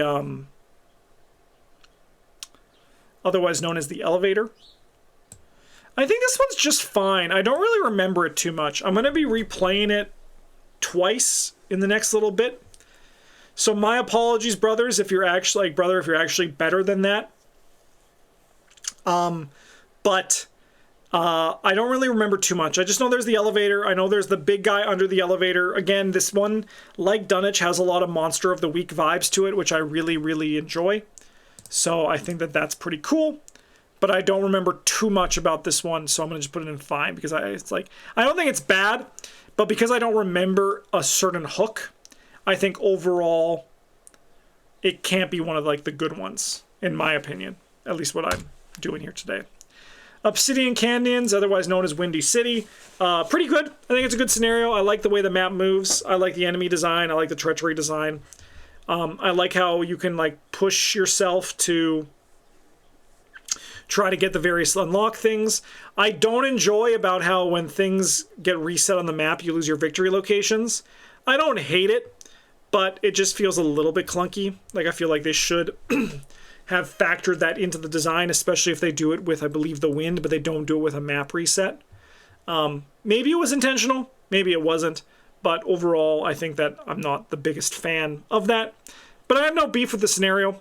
I think my favorite thing about this scenario is finding a location that can't move, and then using that as your anchor, and then like, as the wind is blowing around you, hopping from place to place. I also enjoy that like anything that's not an anchor or a victory port location is like the worst location you could ever be at, which I think feels very fun and thematic for the design of this scenario. This is the scenario I have not played. So we're going to move on from that. And then we go to the Doom of Arkham Part 1 and Part 2, which I'm so happy they split up. And they actually don't have a map switch. At least if they do, there's a version that I have not played. I think that overall, I'm going to put them both in good. I mean, I like the Cthulhu one a lot. It felt very easy on my first play. I'm going to put it in, I don't even know. I think Doom for Part 1 is going to be in good. I really like the Arkham, the Cthulhu one. I don't know how viable Cthulhu is. I think my gut puts it in good for right now. And I think I need to play it some more before I can really, really lock in a final opinion on between good, great, maybe even fine how things go. But I do think that overall, it's a nice, solid finish to the campaign. I'm so happy they split it into two, because there could have been a world where this could have been one scenario, and it could have been like, they could have had less in them to fit the time, and it would have been a lot clunkier. But we really got to experience like a perfect world of seeing both of the sides just like really achieve what they wanted to achieve. I think overall, though, as you can see, I'm actually pretty positive on Drowned City. While there are none that I think are amazing or one of the best, it's just a solid campaign for the most part. As you can see, like they're all kind of just like up here. I think it's a very solid campaign. Okay, I think I'm going to bring these standalones, so we're just going to try to get through this as quick as possible, because I'm dying. 3 hours is a lot to be talking, but let's do this. All right, Curse of the Rougarou. I think it's fine. The Rougarou is a very scary enemy, but I do not like the weird random objectives that you need to follow. I do like the maps, how they can be different. Bayou, New Orleans, marshlands, like all those kind of things. Like, I like the vibe. You know what? I'm gonna bump it up to good. I convinced myself here. I think it's a good scenario. Because there's a lot I do like that puts it out of fine. I think overall it's a fun one to play. I enjoy doing for game days. It is very hard in standalone mode, but very fun in included in the campaign. And I do also like the clue drop and winning moves. There's a lot of clever design here. Carnival of Horrors continues to be amazing. Great scenario. The circle of the party movers, partygoers going around it is very fun. The Midnight Mask style cultist reveal is very enjoyable. The saving the bystanders feels very rewarding, and I like to do it each time. The Sinanathqua is, or whatever his name is a cool final boss, and I love the rowboat sequence. It's a very fun finish to the campaign. Labyrinths of Lunacy, I'm gonna put in, I find it annoying. Yeah, it's fun in massive multiplayer, which we've been able to do twice on the channel, but even then, it's not particularly enjoyable. Beyond that, you know what, I'm going to bump it down into here. I don't think I like playing it at all. We haven't brought it back for a patron game day at massive multiplayer in a while because there's so many other good massive multiplayer scenarios that we have played instead. I think the gimmick is cool, but I think the gimmick unfortunately overstays its welcome. And however, I do think it was a very good first attempt at the massive multiplayer, but I think overall they've gotten better with it with the more that they have done. Eternal Slumber, I think, is a great scenario. It's very challenging, it's very hard, it demands a lot from you, but it's very rewarding to do well in it. It's the first part of the 2 for the Guardians of the Abyss standalone pack, for those who might not know what this scenario is. And it's a really fun scenario with, like I said, like a lot of demanding things, a lot of enemies that are asking a lot from you, and it's very rewarding to be able to do well in. I think I should bring this one back for a patron game day in the future. It's just a very fun thing. Unfortunately, the second half, Knight's Usurper, I think is only just fine. I don't think it's a particularly good scenario. I don't think it's bad by any means either, but I think it has like this weird clunky explore section into a second section. That's like, there's nothing too memorable about it. Yeah, getting the Khopesh of the Abyss is a really cool finish for it, but overall, I think while the Eternal Slumber soars, the Eternal Slumber flies, this one falls. I think Murder at the Excelsior Hotel is a good scenario. I do think that, unfortunately, for me, it's a little bit lackluster on the final part of it, but I can't knock it too much. I don't like it as much as other people do, but I still think as a whole, the scenario is very, very, good. It's a good intro once you've bought. I think, once you go through a campaign, I don't recommend people start with Murder at the Excelsior Hotel. I mean, it's probably realistically about to be out of print. I do think that it's a good one, if you buy, once you've finished your first campaign. So, yeah. The thing about Murder at the Excelsior Hotel is that I wish the first part was shorter and the second part was longer, which I feel like maybe we're going to be getting in the new Film Fatale one coming up right away. Meddling of Meowthep is fine. It's not good. Don't spend $100 on it. It's fine, but don't spend $100 on it. It's just like a bad Midnight Masks, but it's still an okay time. It's funny, but it's not worth the price. War of the Outer Gods, I think, is actually great. I really like this standalone experience. It's one of my favorite of the massive multiplayers that we do. I like the different challenges that show up. My biggest beef with the scenario is you always go the blue path because people are scared of discarding things and they choose to take Doom instead, and it drives me crazy. But it's a very fun experience. I think they did a good job with the 3 warring factions. It's a bit clunky, but Montreal is in it, and we know those Frenchmen all love their they're French Canadian men all love their egg lizard. I think Machinations Through Time is fine. It's an okay epic multiplayer. I think just overall, it's just a little bit more clunky. I don't hate it, but I don't necessarily look forward to playing it for a patron epic multiplayer patron game day. By the way, if you want to join, video description. Join us. Yeah. I think that overall though, it's kind of just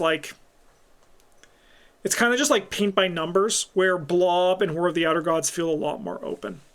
Speaking of Blob, I think that this one is, I think it's also great. I think these two are kind of on par for me. The Blob That Did Everything Else and War of the Outer Gods.